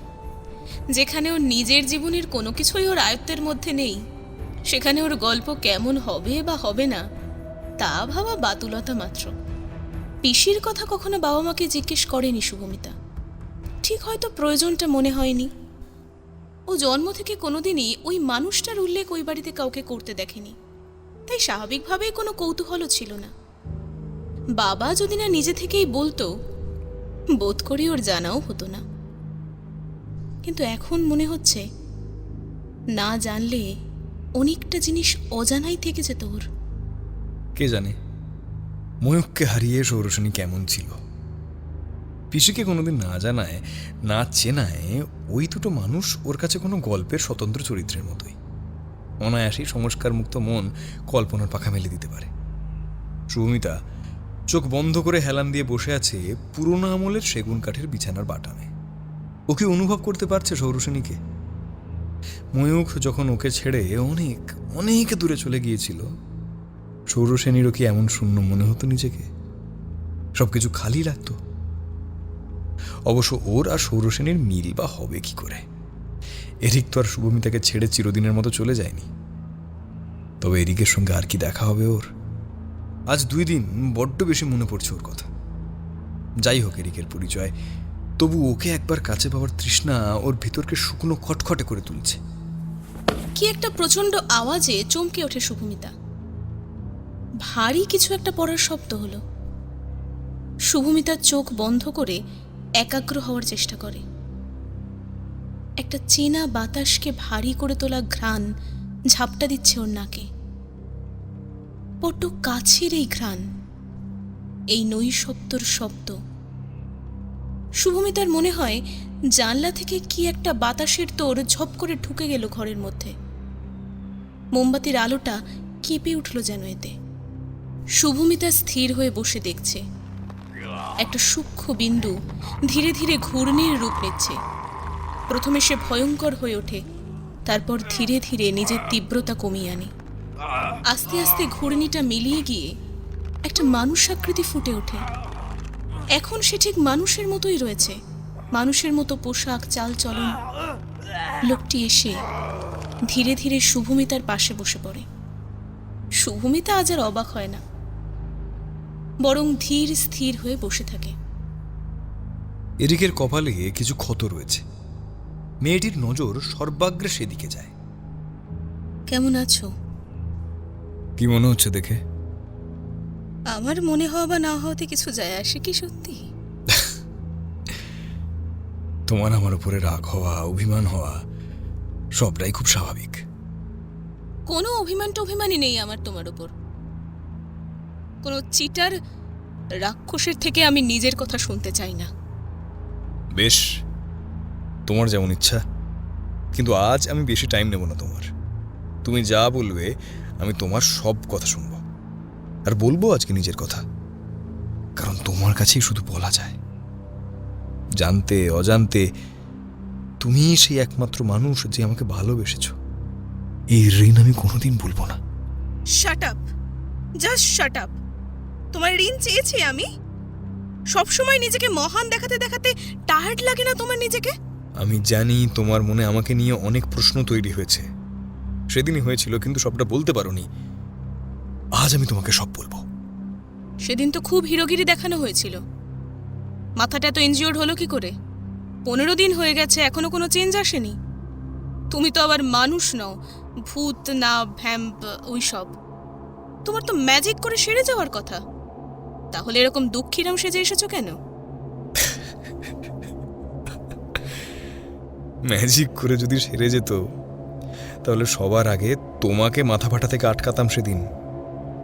কিন্তু পৃথিবীর সবকিছু একটা নিয়মে চলে। সবার জন্যই নিয়ম সমান। তার এক্সপ্রেশন আলাদা হতে পারে, কিন্তু জিনিসটা একই। আর আমরা কোনো পৃথিবীর বাইরের বা নিয়মের বাইরের জীব নই। জীব? তুমি আবার জীব কবে হলে? চিরদিনই ম্যাডাম। আপনার যদি আমাকে জড় মনে হয় তাহলে তো আর কিচ্ছু বলার থাকে না। আমরাও জীব ম্যাডাম, আমরাও জীব, কিন্তু আপনাদের মতো মুক্ত নয়। কালের গহ্বরে ঘুরপাক খেতে থাকা বন্দি জীব আমরা। এত কঠিন কঠিন কথা বলছো কেন? সহজ করে বলো না। আমি কি তোমার মতো ভূত যে না বলতে সব মনের কথা বুঝে যাব? আপনি আমার কোন মনের কথাটা কবে বুঝলেন শুনি? তোমায় আমি বেশি কথা বলতে বারণ করেছি না? টু দ্য পয়েন্ট উত্তর দিতে পারো না তুমি? সেদিন রিয়ানের সঙ্গে ঝামেলার পর আমার শক্তি অনেকখানি কমে গিয়েছিল। এনার্জি সকলের জন্যই সমান। আমার শরীর খুব দুর্বল হয়ে গিয়েছিল। আমাদের হিউম্যান এসেন্সিয়ালের উপরে ফিট করে থাকতে হয়, কিন্তু অহেতুক আমি জীবন নিই না কারুর। এটা যে কারুর নীতিবিরুদ্ধ। এছাড়া ওকে আঘাত করলে এর কনসিকুয়েন্স আমাকে ভুগতে হতো। এখন কেমন আছো? ভালো। রিয়ানের কি হলো? ওর সেরে উঠতে সময় লাগবে। আমি জানি তোমার মধ্যে অনেক প্রশ্ন জমা হয়েছে, আমাকে করতে পারো। তুমি সেদিন বারবার বলছিলে তোমাদের আত্মার মুক্তি হয়নি, এমন কেন বলছিলে এরিক? It's been 79 years. আমি এই যন্ত্রণার মধ্যে দিয়ে দিন যাপন করে চলেছি। আমার জন্ম আসলে ইংল্যান্ডে নয়, অরিজিনালি আমি জার্মান। তোমায় আমি আমার ফ্যামিলির কথা বলেছিলাম, মনে আছে? ওটা মিথ্যে ছিল না। আমার জন্ম 1918-এ। আজকের হিসাব মতো 105 বছর বয়স আমার। আমি জন্ম থেকেই গোলাবারুদ দেখছি। ফার্স্ট ওয়ার্ল্ড ওয়ার শেষ হওয়ার ঠিক 3 দিন পর, 15 নভেম্বর 1918, পৃথিবী জুড়ে তখন যুদ্ধের প্রতিবাদের গনগনে আঁচ। আমিও ওর মধ্যে বড় হচ্ছিলাম। আমার বাবা ডক্টর ছিলেন, মা কেমিস্ট শপে জব করতেন। সেই সময় মা ছিলেন একজন এডুকেটেড ওম্যান। যুদ্ধবিধ্বস্ত, অপমানিত জার্মানির হিরো তখন স্যার অ্যাডলফ হিটলার। ওদিকে বলসেভিক রেভলিউশন থেকে কমিউনিজম উঠছে। হিটলার চিরকাল ওয়ান পার্টির বলে বিশ্বাসী ছিল, কিন্তু জার্মানের মানুষ কোনোদিন তা বুঝতে পারেনি। আমরা ভাবতাম আমরা আমাদের লস্ট গ্লোরি ফিরে পাবো, তাই ওকে ভোট দিয়েছি, ওকে নায়ক ভেবেছি। হিটলার যদিও ওর অ্যাগ্রেসিভ পলিসির মাধ্যমে আমাদের স্বপ্ন দেখিয়েছিল, আমাদের ভাবিয়েছিল যে জার্মান বাদে গোটা পৃথিবী আমাদের শত্রু, আমরা সবাইকে রাজ করব। মাই ফাদার, আমার বাবাও তার একজন বড় ভক্ত ছিল, আনলেস 31। সময়ের সঙ্গে হিটলারের পেরিফেরি ছোট হয়ে আসছিল। জার্মান থেকে বহু মানুষ খ্রিস্টান, জিউস এই দুটো গ্রুপে ভাগ হয়ে যাচ্ছিল। শুধু জার্মান ছিলাম না আমরা কেউ। ফার্স্ট ওয়ার্ল্ড ওয়ারের পর জার্মান পভার্টিতে ডুবে গিয়েছিল। ইন্টারন্যাশনাল কোনো এজেন্সির কোনো পলিসি আমাদের সত্যিকারের হার্ডশিপস খোঁচাতে পারেনি। আমার বাবা ডক্টর আর মা কেমিস্ট শপে কাজ করলেও আমাদেরও খুব কষ্টে দিন কাটত। কিন্তু আমরা স্বপ্ন দেখতাম আবার শক্তিশালী হওয়ার। কিন্তু সময় বদলাচ্ছিল। হিটলার বিপুল ভোটে জয়ী হলো, কিন্তু ততদিনে কনসেন্ট্রেশন ক্যাম্প তৈরি হয়ে গিয়েছে। প্রথম ওখানে কমিউনিস্ট পার্টি মেম্বারদের অ্যারেস্ট করে আনা হলো। ধীরে ধীরে এর পরিধি বাড়তে থাকলো। একদিন আমরা সবাই হঠাৎ জানতে পারলাম আমরা নাকি আসলে জার্মান নই, আমাদের আসল রুট ওটা নয়। আমার বাবা, দাদু, মা, আমরা সবাই উড়ে এসে জুড়ে বসেছি। আমাদের কোনো যোগ্যতা নেই বেঁচে থাকার। এক্সটার্নাল অ্যাফেয়ার্সের তখন হিটলার অপ্রতিরোধ্য। ফার্স্ট ওয়ার্ল্ড ওয়ারে হারা সব সম্পত্তি হিটলার ফিরিয়ে আনছে, আর সেসব দেশে যা জিউস পিপল রয়েছে তাদেরকে মেরে পৃথিবীকে পবিত্র করতে হবে। তাই তাদের ঠাঁই হচ্ছে কনসেন্ট্রেশন ক্যাম্পে। তখন কাতারে কাতারে মানুষ ইউরোপ থেকে পালাচ্ছে আমেরিকায়। কেউ বা কোনোভাবে লুকিয়ে চুরিয়ে রয়েছে। কখন পুলিশ ঢুকে আসে, বম্বার্ডমেন্ট হয়, কেউ জানে না। আমাদের পক্ষে তখন সম্ভব ছিল না জার্মান থেকে চলে যাওয়া। জিউস হওয়ায় আমি কোনো জবও পাইনি কোথাও। ধীরে ধীরে পরিস্থিতি আরো ভয়াবহ হয়ে উঠছিল। আমরা বাধ্য হয়েছিলাম আন্ডারগ্রাউন্ড সেলে লুকিয়ে থাকতে। পরিষ্কার জল নেই, গ্যাস নেই, স্যাঁতস্যাঁতে পরিবেশ। কতদিন সূর্যের আলো দেখিনি তার কোনো ঠিক নেই। দিনের বেলা কোনো মতে আমি আর মা আর বাবা বেরোতাম। I had a BA in history, আর সেই কারণেই আমি কমপ্লিটলি ইউজলেস ছিলাম। তখন যুদ্ধের বাজার। আমি একটা ফ্যাক্টরিতে সুইপারের কাজ পেয়েছিলাম। ফ্যাক্টরির গোটা একটা তলা আমাকে ঝাড়পোছ করতে হতো। খুব সামান্য অর্থ দেওয়া হতো আমাকে, কিন্তু বাঁচার জন্য ওইটা তখন আমার কাছে খুব প্রয়োজনীয় ছিল। আমাদের উপরে অকথ্য অত্যাচার হতো। যারা এখান থেকে পালিয়ে যেত তারা বেঁচে যেত, আর যাদের সামর্থ্য ছিল না তারা মরার আগে প্রতিদিন একটু একটু একটু একটু একটু করে মৃত্যুকে ভয় পেয়ে পেয়ে মরে যেত। 34 থেকে 39 এইভাবে কেটেছে আমাদের। ইয়েস, 5 বছর। আমাদের মতো হাজার হাজার মানুষ রোজ মরত। কেউ বা ধর্মের জন্য, কেউ বা বর্ণের জন্য, কেউ বা রাজনৈতিক মতাদর্শের জন্য। পৃথিবীর সব থেকে শক্তিশালী দেশের সবাই সব জানত, কিন্তু ওরা তখন নিজেদের কলোনি নিয়ে এত মারামারিতে ব্যস্ত যে মানুষের কথা কারোর মনে হয়নি। যাই হোক, 1 সেপ্টেম্বর 1939 ব্রিটেন অফিসিয়ালি জার্মানির উপর যুদ্ধ ঘোষণা করে। অবশ্য ততদিনে যুদ্ধের আর বাকি কিছু ছিল না। আমাদের জীবনে অত দুঃখের মধ্যেও একটু খুশি এসেছিল, জানো তো। আমার এক ছোট্ট বোন ছিল। She was bright and beautiful lady of 19 years old. ওর একটি ছেলের সঙ্গে সম্পর্ক গড়ে উঠেছিল। ও ওদের বিয়েও ঠিক হয়ে গিয়েছিল, কিন্তু ওদের এনগেজমেন্টের আগের দিন পুলিশ রেড করে, আমাদের তুলে নিয়ে যায়। আমি, বাবা, মা অনেক কষ্ট করে একটু একটু করে সেভিংস করে ওই দেশ থেকে পালিয়ে যাওয়ার জন্য পথ ঠিক করছিলাম। বাঁচতে হলে ওখানে থাকা যেত না। অ্যান্ড গেস হোয়াট, আমাদের ঠিকানা কে বলে দেয়? আমার বোনের সেই ফিয়ান্সে আমাদের ঠিকানা পুলিশের হাতে তুলে দেয়। অবাক হওয়ার কিছু নেই, তুমি যেগুলো অফিসিয়াল নোটসে পড়েছো আমি সেটা নিজের জীবন দিয়ে দেখেছি। এই জন্য আমি কোনো মানুষকে ঘৃণা করতে পারি না মিতা, কারণ ঘৃণার যে ভয়ানক রূপ সময় আমাকে দেখিয়ে দিয়েছে, তারপর আর ঘৃণা করার সাহস আমার হয় না। যাই হোক, আমাদেরকে কনসেন্ট্রেশন ক্যাম্পে নিয়ে যাওয়া হয়। My sister was the most innocent person on earth. স্যামুয়েলের ওই বিশ্বাসঘাতকতাটাও মেনে নিতে পারেনি। কনসেন্ট্রেশন ক্যাম্পে আমাদের একসঙ্গে একটা বড় অন্ধকার ঘরে সকলকে বন্দি করে রাখা হতো। খাবার ছিল না, বিশুদ্ধ পানীয় জল ছিল না। নতুন নতুনভাবে মানুষকে মারবার এক্সপেরিমেন্ট চলতো ওখানে। জার্মান সোলজারদের বিকৃত মানসিকতা থেকে কেউই রেহাই পেত না। প্রতিদিন একটা করে মেয়েদের ওরা নিয়ে যেত। অনেক ছেলেদেরও একই অবস্থা হতো। ওখানে প্রতিদিন মানুষ মৃত্যুর প্রহর গুনত। মিতা, একদিন তুমি আমাকে জিজ্ঞাসা করেছিলে না আমার বাংলার প্রতি ইন্টারেস্ট এলো কি করে, আমি বাংলা জানলাম কি করে? কনসেন্ট্রেশন ক্যাম্পের কিছু শিশুর অন্তিম দিন ঘনিয়ে আসছিল। পরের দিন তাদের চলে যাওয়ার কথা পৃথিবীকে পবিত্র করতে। ওই 20-22 জন শিশুর সঙ্গে একজন খুব বয়স্ক মানুষ ছিলেন। শিশুদের ভয় কাটাতে ওদের দিয়ে তিনি একটি ড্রামা করিয়েছিলেন। It was the post office by Rabindranath Tagore. ওই নাটকটা করার পর ওই বাচ্চারা হাসতে হাসতে ট্রাকে উঠে গিয়েছিল। ওদের যেখানে সমাধি করবার জন্য নিয়ে যাওয়া হয়েছিল, ওরা ভেবেছিল ওরাও রাজার কাছে যাচ্ছে। আমাকে অদ্ভুতভাবে প্রভাবিত করেছিল ঘটনাটা। Tagore was well known figure by then. ঠিক এর 2 দিন পরে কিছু ড্রাঙ্ক গার্ড আমার বোনকে তুলে নিয়ে যায়। প্রতিবাদ করতে গিয়ে 2 জন গার্ডের সঙ্গে আমার হাতাহাতি লেগে যায়। ফলে ওই সেলে যতজন ছিল প্রায় 100 জনের মধ্যে ওই 4টে গার্ড মিলে আমার বোনকে আমার চোখের সামনে, আমি কিচ্ছু করতে পারিনি, কিচ্ছু না। My sister was crying. ও আমার সাহায্য চাইছিল, আমি কিচ্ছু করতে পারিনি। ওরা এত জানোয়ার, ব্রুটালি রেপ করেছিল ওকে। তারপর গোটা একটা দিন কোনো ওষুধ ছাড়া, ট্রিটমেন্ট ছাড়াও পড়ে থাকে। আমরা কিচ্ছু করতে পারিনি। পরদিন সকালে বিনা চিরকালের মতো মুক্ত হয়ে যায় এই নোংরা পাশবিক পৃথিবী থেকে। আর কি জানো মিতা, সেই দিন ওই সেলে 100 জনের মধ্যে আমার বাবা মাও ছিল। আমি যেহেতু ওদের একজনকে মেরেছিলাম, তার শাস্তি দিতে ওরা আমাকে আর বাবা মাকে একসঙ্গে সেল থেকে বের করে নিয়ে যায়। আমার চোখের সামনে ওদের একটা বিষাক্ত গ্যাস ছড়িয়ে তিলে তিলে মারে। আমি ভীষণ কেঁদেছিলাম, ওদের কাছে পায়ে পড়ে ভিক্ষা চেয়েছিলাম। ওই জানোয়ারগুলো কোনো কথা শুনেনি।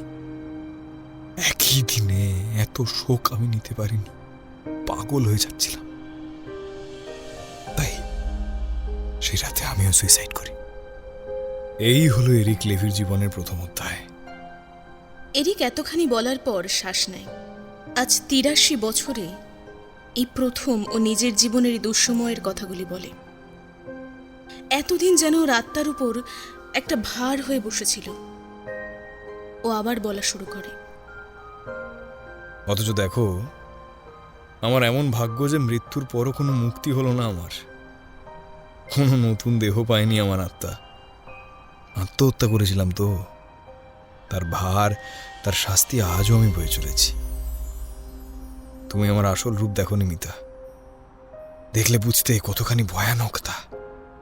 প্রতি মুহূর্তে আমাকে দগ্ধ করে দিচ্ছে। প্রতি মুহূর্তে হাজার নরকের শাস্তি আমি ভোগ করছি। মাঝে শুধু যন্ত্রণাই কাটাচ্ছিলাম, অনেক দিন শুধু অন্ধকারে থেকেছি। পৃথিবীর বুকে বাতাসের হাজার ধূলিকণার মতো ভেসে বেড়াতাম আমি। আমার কর্মফল আমাকে দানবে পরিণত করে দিয়েছে, যাকে তোমরা ভ্যাম্পায়ার বলো। তারপর একদিন ভাসতে ভাসতে আমার জীবনকালের সেই মৃত্যুর 2 দিন আগে দেখা ডাকঘর নাটকের অমলের কথা মনে হলো। সেও তো মৃত্যুর মুখেও জীবনকে হারায়নি, অথচ আমি হারিয়ে ফেলেছি। সহ্য করতে পারিনি। যুদ্ধের সময় ফ্রেঞ্চ গভর্নমেন্ট ওদের লিবারেশনের জন্য ফ্রান্সের 1.5 কোটি জিউসকে হিটলারের হাতে তুলে দিয়েছিল। জানি কোনো মিডিয়া গভর্নমেন্ট তখনই পাবলিশ করেনি এই নিউজ। চারিদিকে এত হানাহানি মারামারিতে আমি জীবনকে খুঁজতে শুরু করলাম। বেঁচে থাকার সময় আমার কবিতা সাহিত্যের প্রতি ভীষণ টান ছিল।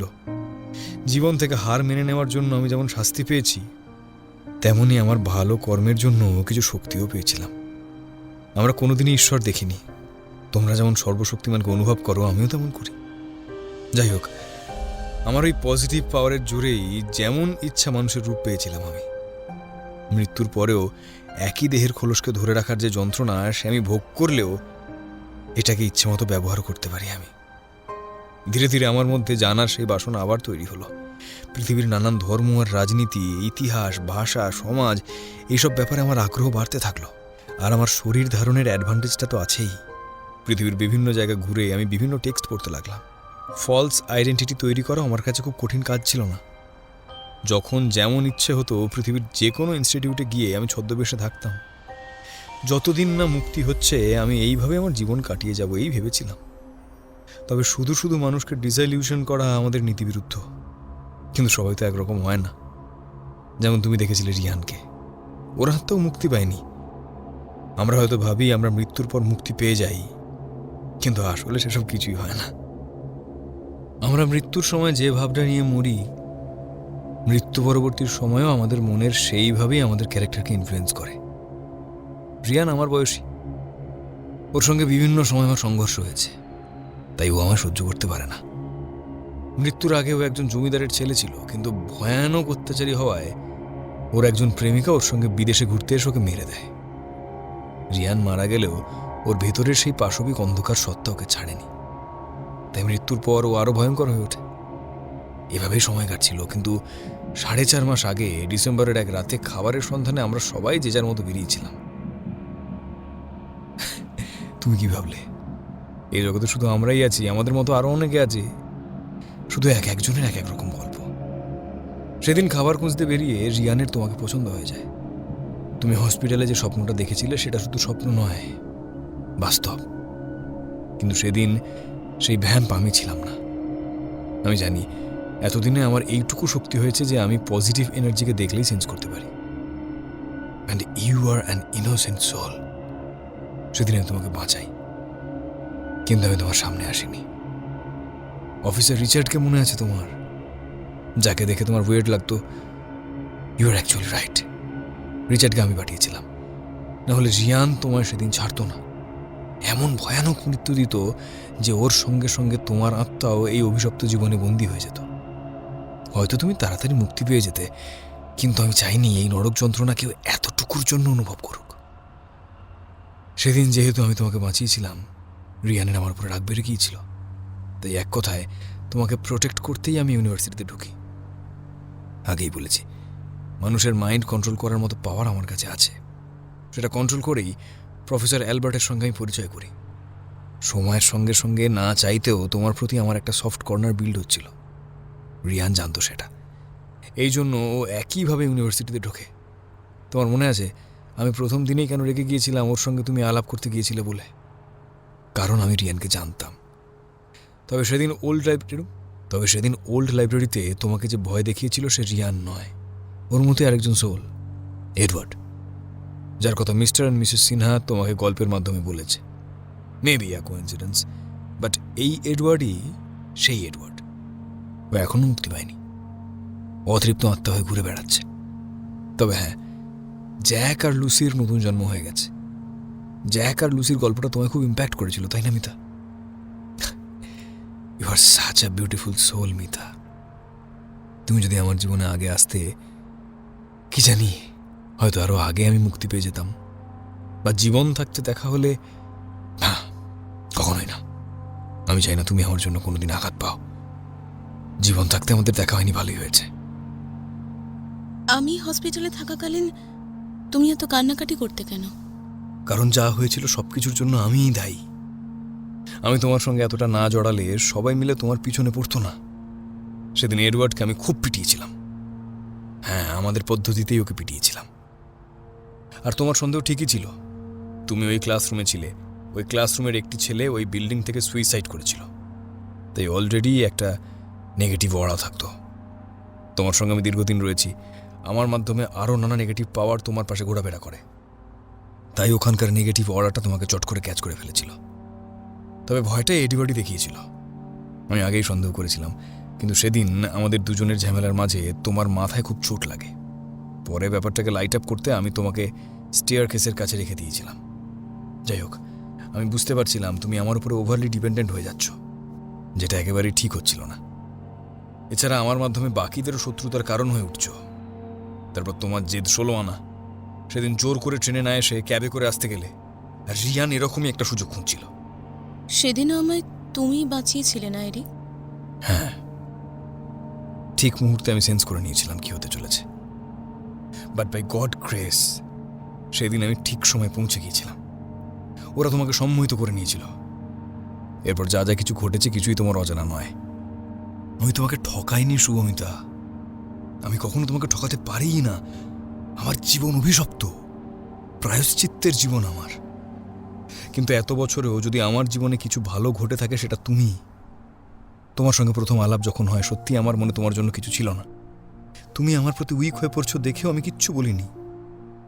কিন্তু কবে যেন তোমার সঙ্গে করা খুনসুটি আমাকেও ইম্প্যাক্ট করতে শুরু করলো। আমি ভাবতে পারিনি তুমি আমায় ভালোবাসবে, কিন্তু যখন বাসলে আমি চেয়েছি তুমি আমার থেকে দূরে সরে যাও, না হলে আমার অভিশাপ তোমাকেও গ্রাস করবে। আমি জানি না এই যন্ত্রণা থেকে, এই অভিশাপ থেকে আমার মুক্তি কবে। আমি আর কোনোদিনও স্বাভাবিক জীবন পাবো কিনা তাও জানি না, কিন্তু তোমার সঙ্গ আমার ভিতরকে অনেকখানি বদলে দিয়েছে। মানুষের প্রতি ঘৃণা আমার বহুকাল আগেই চলে গিয়েছিল, কিন্তু যে বিষণ্ণতা বা হতাশা ছিল সেটা আমায় গ্রাস করে গেছে চিরকাল। আমার মৃত্যুর পরও আজ 80 বছর এই নরক যন্ত্রণা প্রতি মুহূর্তে আমাকে দগ্ধ করে তোলে।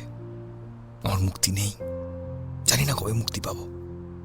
কিন্তু তোমার ভালোবাসা আমার ভিতরে নেগেটিভিটিকে সরিয়ে দিয়েছে। আমি স্বপ্ন দেখতে শুরু করেছি মিতা।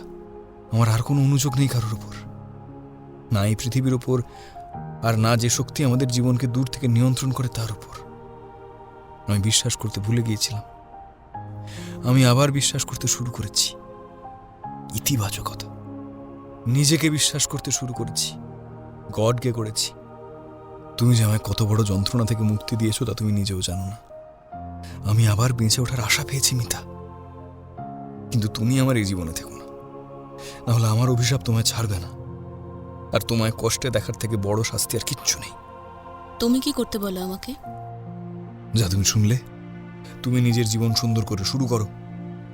এই সময়টা হয়তো পুরোপুরি ভোলা সম্ভব নয়। আমার ক্ষমতা থাকলে তোমার স্মৃতি থেকে হয়তো চিরকালের মতো মুছে দিতাম, কিন্তু তা তো নেই।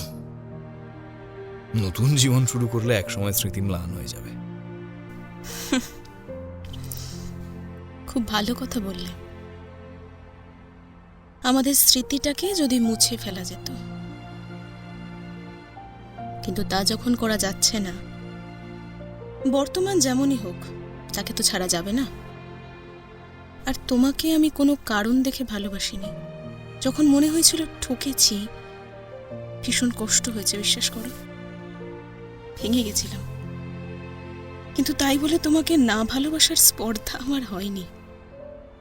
বারবার মনে হয়েছে মানুষ চিনতে এত বড় ভুল করলাম। আমার মন যেন আমাদের কাটানোর সময়টা যে ছলনা, আমার মন সেটা মানতেই চায়নি। যাই হোক, যা হয়ে গেছে গেছে, কিন্তু এরপর আমার সিদ্ধান্ত আর বদলাবে না। কি তোমার সিদ্ধান্ত? তোমাকে ভালোবাসার। ভূমিতা, নিজের কথা না ভাবো, পরিবারের কথাটা অন্তত ভাবো। তোমার মা আছে, বোন আছে, বাবা অসুস্থ। এই সময় ওদের তোমাকে প্রয়োজন শুভমিতা। স্বার্থপর হয়েও না। ফাইন, তোমার যা বলার বলা হয়ে গিয়েছে আশা করি। কেন জেদ করছো তুমি? জানো এর পরিণাম কি হতে পারে? সহ্য করতে পারবে? তোমাকে ভালোবাসার যদি কোনো পরিণাম থাকে তো হবে, কিন্তু কোনো কিছুর মূল্যেই আমি তোমাকে দূরে যেতে দিতে পারবো না, তুমি বললেও না। শুভমিতা, তুমি... এরিক আর কিছু বলতে পারে না, ওর গলা রুদ্ধ হয়ে যায়, ওর অধর যুগল বাধা পড়ে যায় দুজনের ঠোঁটে, এরিকের চোখ বন্ধ হয়ে যায়। শুভমিতা ওর গলা আঁকড়ে ধরেছে, মেয়েটির চোখ দিয়েও দরদর করে জল গড়াচ্ছে। একটানা কিছুক্ষণ ওর ঠোঁট প্রিয়তমের ঠোঁটের উপর চেপে রাখে ও। Don't leave me Eric, please don't. আমাকে নিজের থেকে দূরে সরিয়ে দিও না প্লিজ। ভালোবাসি তোমায়, বিশ্বাস করো, ভীষণ ভীষণ ভালোবাসি। আমায় একটু থাকতে দাও তোমার কাছে। Mita, I love you, I love you very very much. তোমার থেকে দূরে যাওয়া আমার পক্ষে কতটা যন্ত্রণার তা যদি আমি তোমাকে বোঝাতে পারতাম। কিন্তু আমাদের যে মিলন সম্ভব নয়।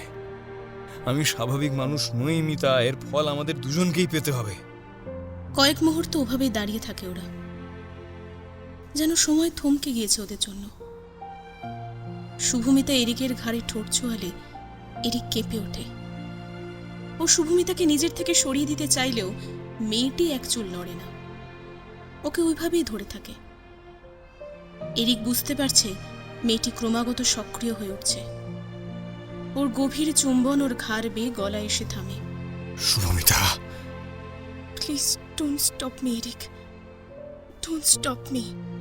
শুভমিতা ছেলেটির শার্টের বোতাম খুলতে থাকে। ওর প্রতিটি কামাতুর চুম্বন এরিকের নিয়ন্ত্রণ ক্ষমতা হ্রাস করে দিচ্ছে। চুম্বন নামতে নামতে যখন শুভমিতা এরিকের প্যান্টের বোতাম খুলে দেয়, এরিক ওর হাত চেপে ধরে।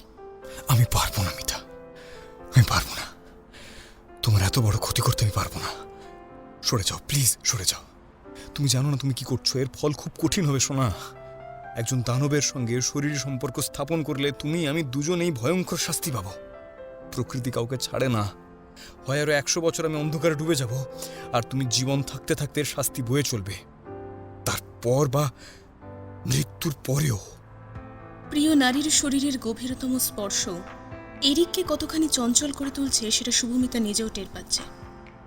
ওর চোখ দিয়েও জল গড়াচ্ছে। ও উঠে দাঁড়িয়ে এরিকের গাল দুটো দুহাত দিয়ে চেপে ধরে।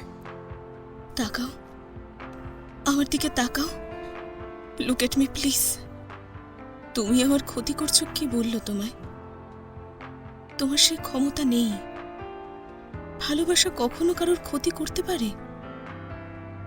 একটু আগেই তুমি বললে না তোমার মধ্যে থেকে নেগেটিভিটি কমে গেছে, আর আমি জীবনকে অন্যভাবে দেখতে আরম্ভ করেছি এরিক। আমি জীবনকে ভালোবাসতে শুরু করেছি, আর সেই তুমি যে আমাকে ভালোবাসার, ধৈর্য, সহ্য, স্যাক্রিফাইসের মানে শেখালে, তার থেকে দূরে সরে যেতে বলছো? আমি পারবো না, কিছুতেই পারবো না। Love me Eric, please love me. আমায় একটু ভালোবাসো। আমি তোমার থেকে কোনোদিন কিছু চাইনি, আজ চাইছি। প্লিজ আমায় দূরে সরিয়ে দিও না, প্লিজ। এরিক এই আহ্বান উপেক্ষা করতে পারে না। শুভমিতাকে ও আরো নিবিড়ভাবে জড়িয়ে ধরে, ওর সারা মুখ চুম্বনে চুম্বনে ভাসিয়ে দেয়। ধীরে ধীরে পোশাক কমতে থাকে দুজনের শরীর থেকে। ও শুভমিতার সালোয়ার খুলে দিয়ে ওর গলায় বুকে ছোট ছোট চুম্বন করতে থাকে। ও শুভমিতাকে বিছানায় শুইয়ে ওর ব্রায়ের হুক খুলে দেয়। লজ্জায় আড়ষ্টতায় শুভমিতার চোখ বন্ধ হয়ে আসে। ওর উন্মুক্ত দেহের উপর প্রেমিকের কামুক দৃষ্টি, নেশা মেয়েটিকে লজ্জার আবেশে মুড়ে দেয়। এরিক নিচু হয়ে বসে ওর ঠোঁটে ঠোঁট ডুবিয়ে দেয়। প্রবল আশ্লেষে এই চুম্বনের মাধ্যমে পরস্পরকে চিনে নিতে চায় ওরা। প্রিয়তমার স্তন দুটি দুই হাতে পিষতে পিষতে ওর দেহের প্রতিটা উন্মুক্ত অংশ গাঢ় চুম্বনে ভরিয়ে দিতে থাকে। বহু যত্নে, আবেশে, ভালোবাসায় ভরিয়ে দিতে থাকে প্রিয়তমার শরীর। গোপনীয়তার সমস্ত নিভৃত আড়াল মুছে যেতে থাকে প্রেমিকের উন্মত্ততায়। সুখে, তৃপ্তিতে ভেসে যেতে যেতে মেয়েটির কণ্ঠ থেকে সুখের গঙ্গানি বেরিয়ে আসে। শুভমিতাও প্রেমিকের শরীর থেকে পোশাক সরিয়ে দিয়ে ওকে শুইয়ে দেয়। তারপর ওর ঠোঁটে গাঢ় করে একটি চুম্বন করে নিচে নামতে থাকে। শরীরের সবচেয়ে স্পর্শকাতর অংশে প্রিয়তম নারীর অধরের স্পর্শ পেয়ে এরিকের চোখ বন্ধ হয়ে আসে। মুখ দিয়ে শীতকার বেরিয়ে আসে। নিজেকে পালকের মতো হালকা মনে হচ্ছে এরিকের। মেয়েটির মাথার পেছনে হাত দিয়ে ও নিজের ভার সামলায়। কিছুক্ষণ পর শুভমিতাকে নিজের কাছে টেনে নিয়ে ওর বক্ষ নমনীয়তাকে লেহনে চুম্বনে মথিত করতে করতে পুরুষটি নিজেকে মিশিয়ে দেয় প্রিয়তমার বাদামি শরীরের গভীরে। আবেশে শুভমিতা প্রেমিকের গলা আঁকড়ে ধরে। এই গাঢ় নিবিড়তা ওদের দুজনের আন্তরিক বন্ধন যেন আরো দৃঢ় করে তোলে। দীর্ঘ মিলনের পর পরিতৃপ্ত এরিক শুভমিতা শুয়ে আছে। এরিক শুভমিতার খোলা চুলে আঙুল বোলাচ্ছে। মেয়েটি প্রেমিকের বুকে আঁকিবুকি কাটছে। মিতা, তুমি না বড্ড জেদি জানো। জানি, আর প্রশংসা করতে হবে না। তবে এরিক, একটা জিনিস ভেবে দেখেছ? কি? হিসেব মতো তুমি আমার থেকে কত বড়। মনের দিক থেকে তুমি এমনি বয়স্ক, সেটা আলাদা কথা, কিন্তু দেখতে গেলে ৭৮ বছরের বড় তুমি আমার থেকে। তোমার 1918 আর আমার 1998। That's your choice madam. Eric, কি? তুমি দেখো, তুমি খুব তাড়াতাড়ি কষ্টের জীবন থেকে মুক্তি পেয়ে যাবে। আমার কানুর উপর আমার স্থির বিশ্বাস আছে, ও তোমায় খুব তাড়াতাড়ি মুক্তি দিয়ে দেবে। কানু আমাকে খুব ভালোবাসে, ও আমার সব কথা শোনে। তুমি যখন আবার স্বাভাবিক হয়ে যাবে, আমরা আবার নতুন করে সংসার করব, কেমন? তোমার ঈশ্বর তোমার সব কথা শুনবে মিতা।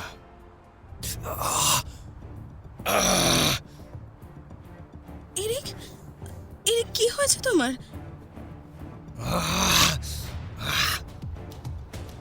এরিকের সারা শরীর লাল হয়ে উঠছে, ওর দম নিতেও কষ্ট হচ্ছে। আমার আর বেশি সময় নেই মিতা। আমি জানি না আমাদের আর কোনোদিনও দেখা হবে কিনা, তবে বিশ্বাস করো, বিশ্বাস করো, আমি চাই, খুব করে চাই তোমার সঙ্গে বাঁচতে, একসঙ্গে স্বপ্ন দেখতে। কিন্তু এবার আমার চলে যেতে হবে। জানি না এত যন্ত্রণা কেন হচ্ছে, এবার কি অপেক্ষা করছে আমার জন্য। বাট যদি ভগবান থাকে, ঈশ্বর থাকে, আমি তার কাছে একটা জীবন প্রার্থনা করি।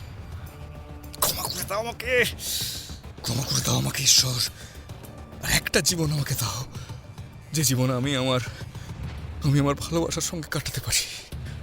Please give me another life. Eric, Eric, Eric! বিফলে যায় শুভমিতার স্বরের শেষ লয়টুকু। ধীরে ধীরে এরিকের স্বর ক্ষীণ হয়ে আসে, ওর শরীরও ক্ষীণ হয়ে আসে। শুভমিতা চেয়েও কিছু করতে পারে না। ওর হাত থেকে ধীরে ধীরে শূন্যে মিলিয়ে যেতে থাকে এরিকের হাতটা। ও নির্বাক হয়ে বসে থাকে। একটা জ্বলন্ত অঙ্গার দপ করে জ্বলে ওঠে এরিক যেখানে ছিল সেই জায়গায়, কিন্তু অদ্ভুতভাবে আর কিছুকেই স্পর্শ করে না সে অগ্নিকুণ্ড। বরং এরিকের শেষ চিহ্নটুকুও মিলিয়ে যায় ওই আগুনের অঙ্গারে। এলোমেলো চুল, চোখের জলের দাগ, বসে যাওয়া গাল, সবকিছু নিয়ে মূর্তির মতো বিছানার উপর বসে থাকে শুভমিতা। একটু আগে ওদের সোহাগ মাখানো গায়ে দেওয়া চাদরটা এখন ওর শরীর জড়িয়ে রয়েছে শুধু।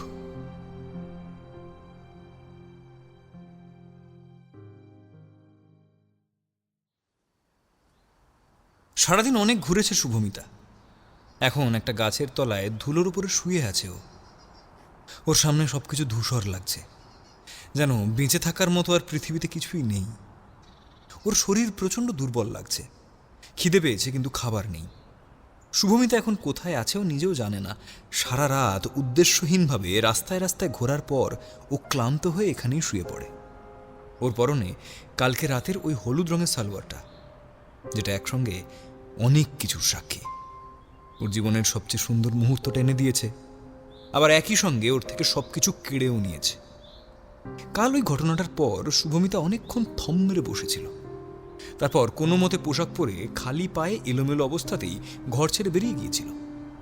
ঘুমন্ত কেয়ারটেকার রতন কোনো কিছুই টের পায়নি। অনেকক্ষণ এলোমেলো হাঁটার পর পরিশ্রান্ত হয়ে একটি গাছের নিচে শুয়ে মেয়েটি কান্নায় চিৎকার করে ওঠে। কৃষ্ণ, আমার বড্ড কষ্ট হচ্ছে।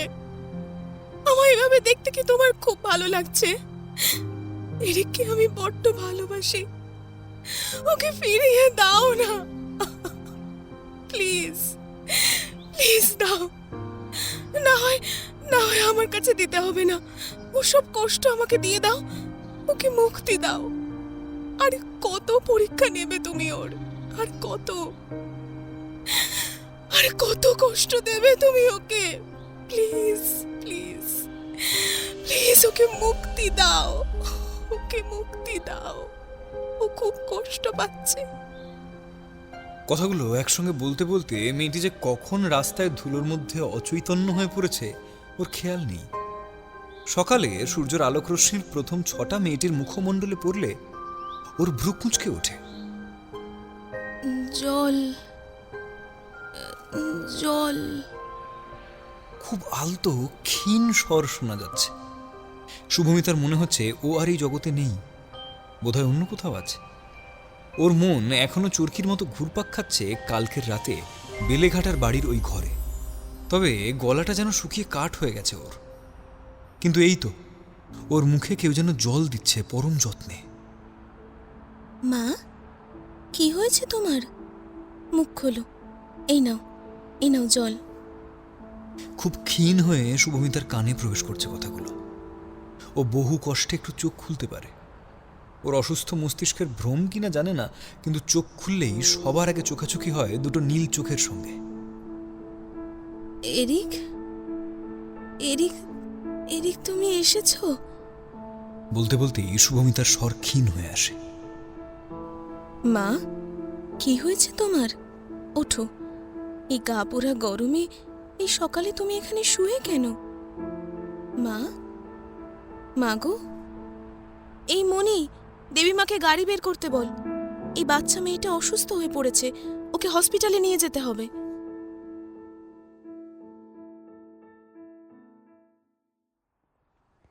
হাসপাতালে শুভমিতার যখন জ্ঞান ফেরে, ও হাত পা নাড়াতে গিয়ে দেখে ওর সারা শরীরে প্রচণ্ড ব্যথা। ওর হাতে কিছু আটকা পড়তে দেখে স্যালাইনের চ্যানেল করা। ও একটি মেয়েদের ওয়ার্ডে ভর্তি রয়েছে। কিন্তু এখানে কিছু ডাক্তারদের অদ্ভুত পোশাক, বেশিরভাগই মেয়ে ডাক্তার। ওরা গেরুয়া শাড়ি পরে, মাথায় চুল নেই। ওরা শাড়িটাকে মাথায় জড়িয়ে রেখেছে, একেবারে নিরাভরণ। কোনো নারী সুলভ সৌন্দর্যের পাঠ ওদের নেই। শুভমিতা অবাক হয়ে চেয়ে থাকে ওদের দিকে।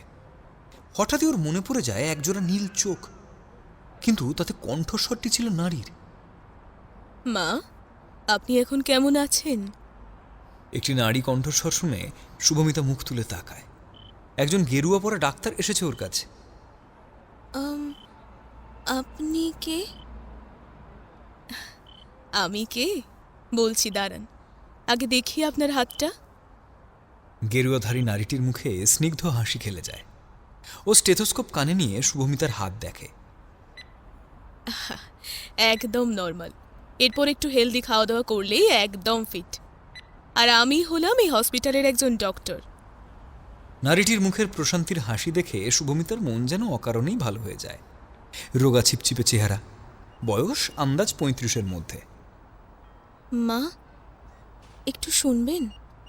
শুভমিতা লক্ষ্য করেছে এখানে অনেকেই সন্ন্যাসীদের মা বলে ডাকছে। হ্যাঁ বলুন।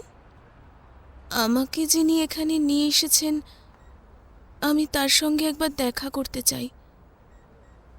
নিশ্চয়ই, কিন্তু আপনাকে কে এনেছে? আচ্ছা দাঁড়ান, আমি দেখছি। মা, আপনার নাম? শুভমিতা। আচ্ছা, এই রেখাদি, শুভমিতাকে এখানে কে এনেছে জানো? ওনাকে তো প্রফেসর ম্যাডাম এনেছেন। ও আচ্ছা আচ্ছা। মা, আপনাকে যিনি এনেছেন তার সঙ্গে দেখা করার জন্য আপনি আমাদের মঠের কার্যালয়ে যোগাযোগ করুন। আশা করি দেখা পেয়ে যাবেন। ঠিক আছে, আমি তবে এখন আসি। শুভমিতা হাসি মুখে ঘাড় নাড়ায়, কিন্তু ওর মনের মধ্যে সেই সকালে শোনা ডাক আর চোখ জোড়া ভেসে থাকে। সন্ন্যাসিনীদের মঠে যোগাযোগ করেছে শুভমিতা। সন্ন্যাসিনীদের মঠের নিজস্ব হাসপাতালে ভর্তি হয়েছিল। ওকে রাস্তায় অচৈতন্য হয়ে পড়ে থাকতে দেখে কেউ একজন নিয়ে এসেছিল। যে নিয়ে এসেছিল সেই মানুষটির সঙ্গে হসপিটাল থেকে ছাড়া পাওয়া স্তক দেখা করার চেষ্টা করেছে শুভমিতা। তিনি একজন অধ্যাপক, এটুকুই ও শুনেছে।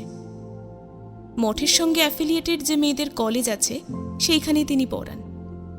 কিন্তু শুভমিতা 2-3 দিন ধরে চেষ্টা করেও তার সঙ্গে যোগাযোগ করতে পারেনি।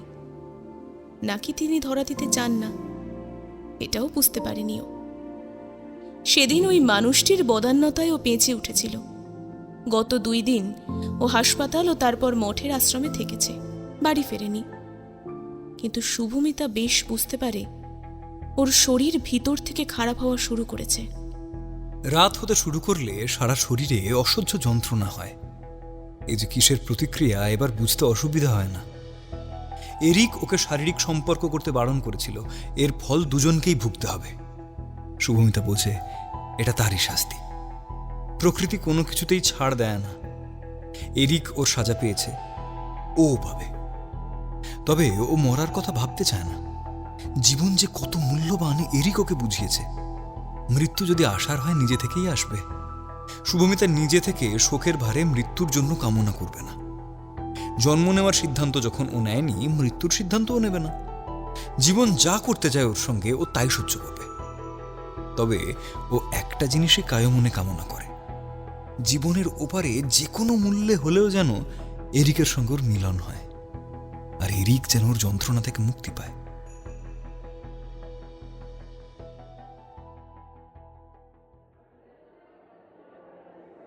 শুভমিতা আজ ওমেন্স কলেজের বাইরে দাঁড়িয়ে আছে। আজ ওই ভদ্রমহিলাকেও ধরবেই। ওর সঙ্গে দেখা হওয়াটা ভীষণ জরুরি। কলেজে আজ সম্ভবত কোনো অনুষ্ঠান ছিল, শেষ হয়ে যাওয়ায় অনেক ছাত্রছাত্রী বেরিয়ে যাচ্ছে। কিছু অধ্যাপকও আছে এখানে, আবার অনেক সন্ন্যাসিনীও। শুভমিতা গেরুয়া পরা সন্ন্যাসিনীদের দিকেই তাকিয়েছিল, কিন্তু কোথাও তাকে খুঁজে পায়নি। বাইরে প্রায় 3 ঘন্টা ঠায় দাঁড়িয়ে আছে ও। ওই মানুষকে ওকে খুঁজতেই হবে। ধীরে ধীরে বিকেল ঘনিয়ে আসছে। শুভমিতার শরীর খারাপ হতে শুরু করেছে, পায়ে মাথায় ভীষণ যন্ত্রণা করছে। একসময় দাঁড়াতে দাঁড়াতে ও ভীষণ ক্লান্ত হয়ে যায়। তখন মেন গেটের বাইরে এসে বসে পড়ে। একটু জল পেলে ভালো হতো, ওর গলা শুকিয়ে যাচ্ছে। এমন সময় কেউ একজন ওর পিঠে হাত রাখে। তুমি কি আমাকে খুঁজছো মা? শুভমিতা পিছন ফিরে দেখে। ও দেখতে পায় দাঁড়িয়ে আছে সাধারণ বাঙালি নারীর থেকে উচ্চতায় একটু বেশি ফর্সা মধ্যবয়সী একজন নারী। তার শরীরের সব থেকে আকর্ষণীয় বস্তু তার চোখ দুটো, গাঢ় সমুদ্র নীল দুটো চোখ। তবে তার পরনে কোনো গেরুয়া পোশাক নেই, একটি সরু পাড়ওয়ালা সাদা শাড়ি, সাথে হাল আমলের কলমকারী একটি ব্লাউজ। পিসিমণি? সন্ধে ঘনিয়ে আসছে। শুভমিতার শরীর দুর্বল হওয়া শুরু করেছে। ইতিমধ্যেই ও অনেকক্ষণ বাইরে দাঁড়িয়ে রয়েছে। ও পড়ে যেতে গেলে শুভ্র বসনা ওই নারীটিকে ধরে ফেলে। তার কণ্ঠে উত্তেজনার লেশ মাত্র নেই। সাবধানে মা, এত তাড়াহুড়ো করলে চলে? তুমি এসো, আমার সঙ্গে এসো। শুভমিতা কিছু ধরার না পেয়ে মানুষটির শাড়ির আঁচল জড়িয়ে ধরে। আপনি আবার হারিয়ে যাবেন না তো? না, আমি আর কোথায় যাব? তুমি এসো, এসো আমার সঙ্গে। শুভমিতাকে ধরে ধরে মানুষটা একটা টুলে বসিয়ে কলেজের গেটের দারোয়ানকে ডাকে। বলাইদা শুনছো? হ্যাঁ দিদি বলুন। এই মেয়েটা অসুস্থ, ওকে আজকে কলেজের গাড়ি করে আমি বাড়ি নিয়ে যাব। মাতাজিকে আমি ফোন করে জিজ্ঞেস করছি, তুমি একটু গাড়ির চাবিটা মাকে জিজ্ঞেস করে নিয়ে আসবে প্লিজ। হ্যাঁ দিদি, এক্ষুনি যাচ্ছি। শুভমিতা অবাক চোখে নারীটিকে দেখছে। অদ্ভুত তার প্রত্যয়, কি স্নিগ্ধ অথচ কি গভীর। এই শুভ্র বসনা নারী আসলে সৌরসেনী। সৌরসেনী ওকে ধরে গাড়িতে তোলে, আবার নির্দিষ্ট গন্তব্য চলে আসলে ধরে ধরে নামায়। শুভমিতা দেখে ছিমছাম একেবারে সাদামাটা একটা একতলা বাড়ি। ঘরের ভেতরটা আরো সাধারণ। একটা মাত্র একফালি বারান্দা, ঘরের ভিতরে চৌকির মতো খাট, ছোট আলমারি, পড়ার টেবিল আর চেয়ার। বিছানার চাদর টান টান ধবধবে সাদা। সৌরসেনী পরম যত্নে শুভমিতাকে বিছানার উপরে বসায়। তোমার কি খুব কষ্ট হচ্ছে মা? ডাক্তার ডাকবো? না না, আপনি প্লিজ একটু এসে বসবেন আমার কাছে। অভিজ্ঞ দৃষ্টির আসল কথা বুঝতে অসুবিধা হয় না। অনেকক্ষণ নিশ্চয়ই কিছু খাওয়া হয়নি। তুমি বসো, আমি তোমার জন্য খাবার বানিয়ে আনছি। শুভমিতা মুগ্ধ দৃষ্টিতে চেয়ে থাকে, কিছু বলতে পারে না। মিনিট 10 বাদে সৌরসেনী একটা বাটিতে অনেকখানি ভেজিটেবল স্যুপ নিয়ে আসে। মেয়েটিকে খাইয়ে দিলে শুভমিতা বিনা প্রতিবাদে সবটুকু খেয়ে নেয়। এতখানি তৃপ্তি করেও বোধহয় অনেক দিন খায়নি। এবার বলো কি বলবে। কিন্তু মা, তুমি এত অসুস্থ হয়ে পড়লে কি করে? তোমার আনকমফোর্টেবল লাগলে বলতে হবে না, থাক, কোনো অসুবিধা নেই। আপনি কেমন আছেন পিসিমণি? আমি ভালো আছি। বাড়ির সকলে কেমন আছেন? ভালো। তোমার নাম? শুভমিতা। বাহ, ভারী মিষ্টি নাম। তবে মা, আমি আমার অতীত জীবন যে ফেলে এসেছি, তুমি বরং আমাকে সেনামা বলেই ডেকো, আর বাকি সবার মতো। সেনামা? এ কি, তুমি কাঁদছো কেন মা? মা, আমি পথ খুঁজে পাচ্ছি না, কি করব? শুভমিতা প্রাথমিকভাবে কিছুটা কাঁদলেও ধীরে ধীরে শান্ত হয়ে আসে। তারপর গত 5 মাসে ওর জীবনে যা যা ঘটেছে তার সম্পূর্ণ ইতিবৃত্ত সৌরসেনীকে খুলে বলে। ওকে সকালে বিধ্বস্ত অবস্থায় গাছের তলায় পাওয়া যাওয়ার সময় পর্যন্ত যা যা ঘটেছে সবটুকু বলে। শুভমিতার কথা বলা হয়ে গেলে অনেকক্ষণ এই ঘরে পিনপতন নীরবতা বিরাজ করে। সৌরসেনী কিছুই বলে না ওকে, চুপ করে বসে থাকে। প্রায় অনেকক্ষণ কাটার পর শুভমিতা আস্তে আস্তে বলে, সেনামা, বলো মা, আমায় আপনার কাছে কয়দিন থাকতে দেবেন? আমি বেশ বুঝতে পারছি আমার আর বেশি সময় বাকি নেই, কিন্তু ততদিন আমি একটু শান্তিতে থাকতে চাই। আপনি দেবেন আমায় আপনার কাছে থাকতে? বেশ তো, তোমার যত দিন ইচ্ছে তুমি থাকো। শুভমিতার দুর্বল শরীর আর পারে না, ও ধীরে ধীরে বিছানায় শুয়ে পড়ে। সৌরসেনী ওর পাশে উঠে এসে ওর মাথায় হাত বুলিয়ে দিতে থাকে। মা, তোমার মনটা ভারী মিষ্টি। এত ঈশ্বরে বিশ্বাস তোমার। তোমার সব ইচ্ছা তিনি পূরণ করবেন। তিনি আমাদের কারোর ইচ্ছা অপূর্ণ রাখেন না। তুমি তার উপর সব ছেড়ে দিয়ে নিশ্চিন্তে ঘুমাও। তিনি তোমার সব প্রার্থনা পূরণ করবেন। শুভমিতার কানে ভারী মিষ্টি লাগে শব্দগুলো। শরীর, মন, হৃদয় ভেদ করে আত্মা পর্যন্ত ছুঁয়ে যায় যেন কথাগুলো। ধীরে ধীরে ওর চোখে অদ্ভুত জোড়ালো ঘুম নেমে আসে। খুব পরিতৃপ্তির সঙ্গে শান্তি মনে ঘুমায়ও, যেন এই শান্তির ঘুমেরই অপেক্ষা করছিল এতকাল। পরের দিনটা খুব ঝক্কির সঙ্গে কাটে সৌরসেনীর।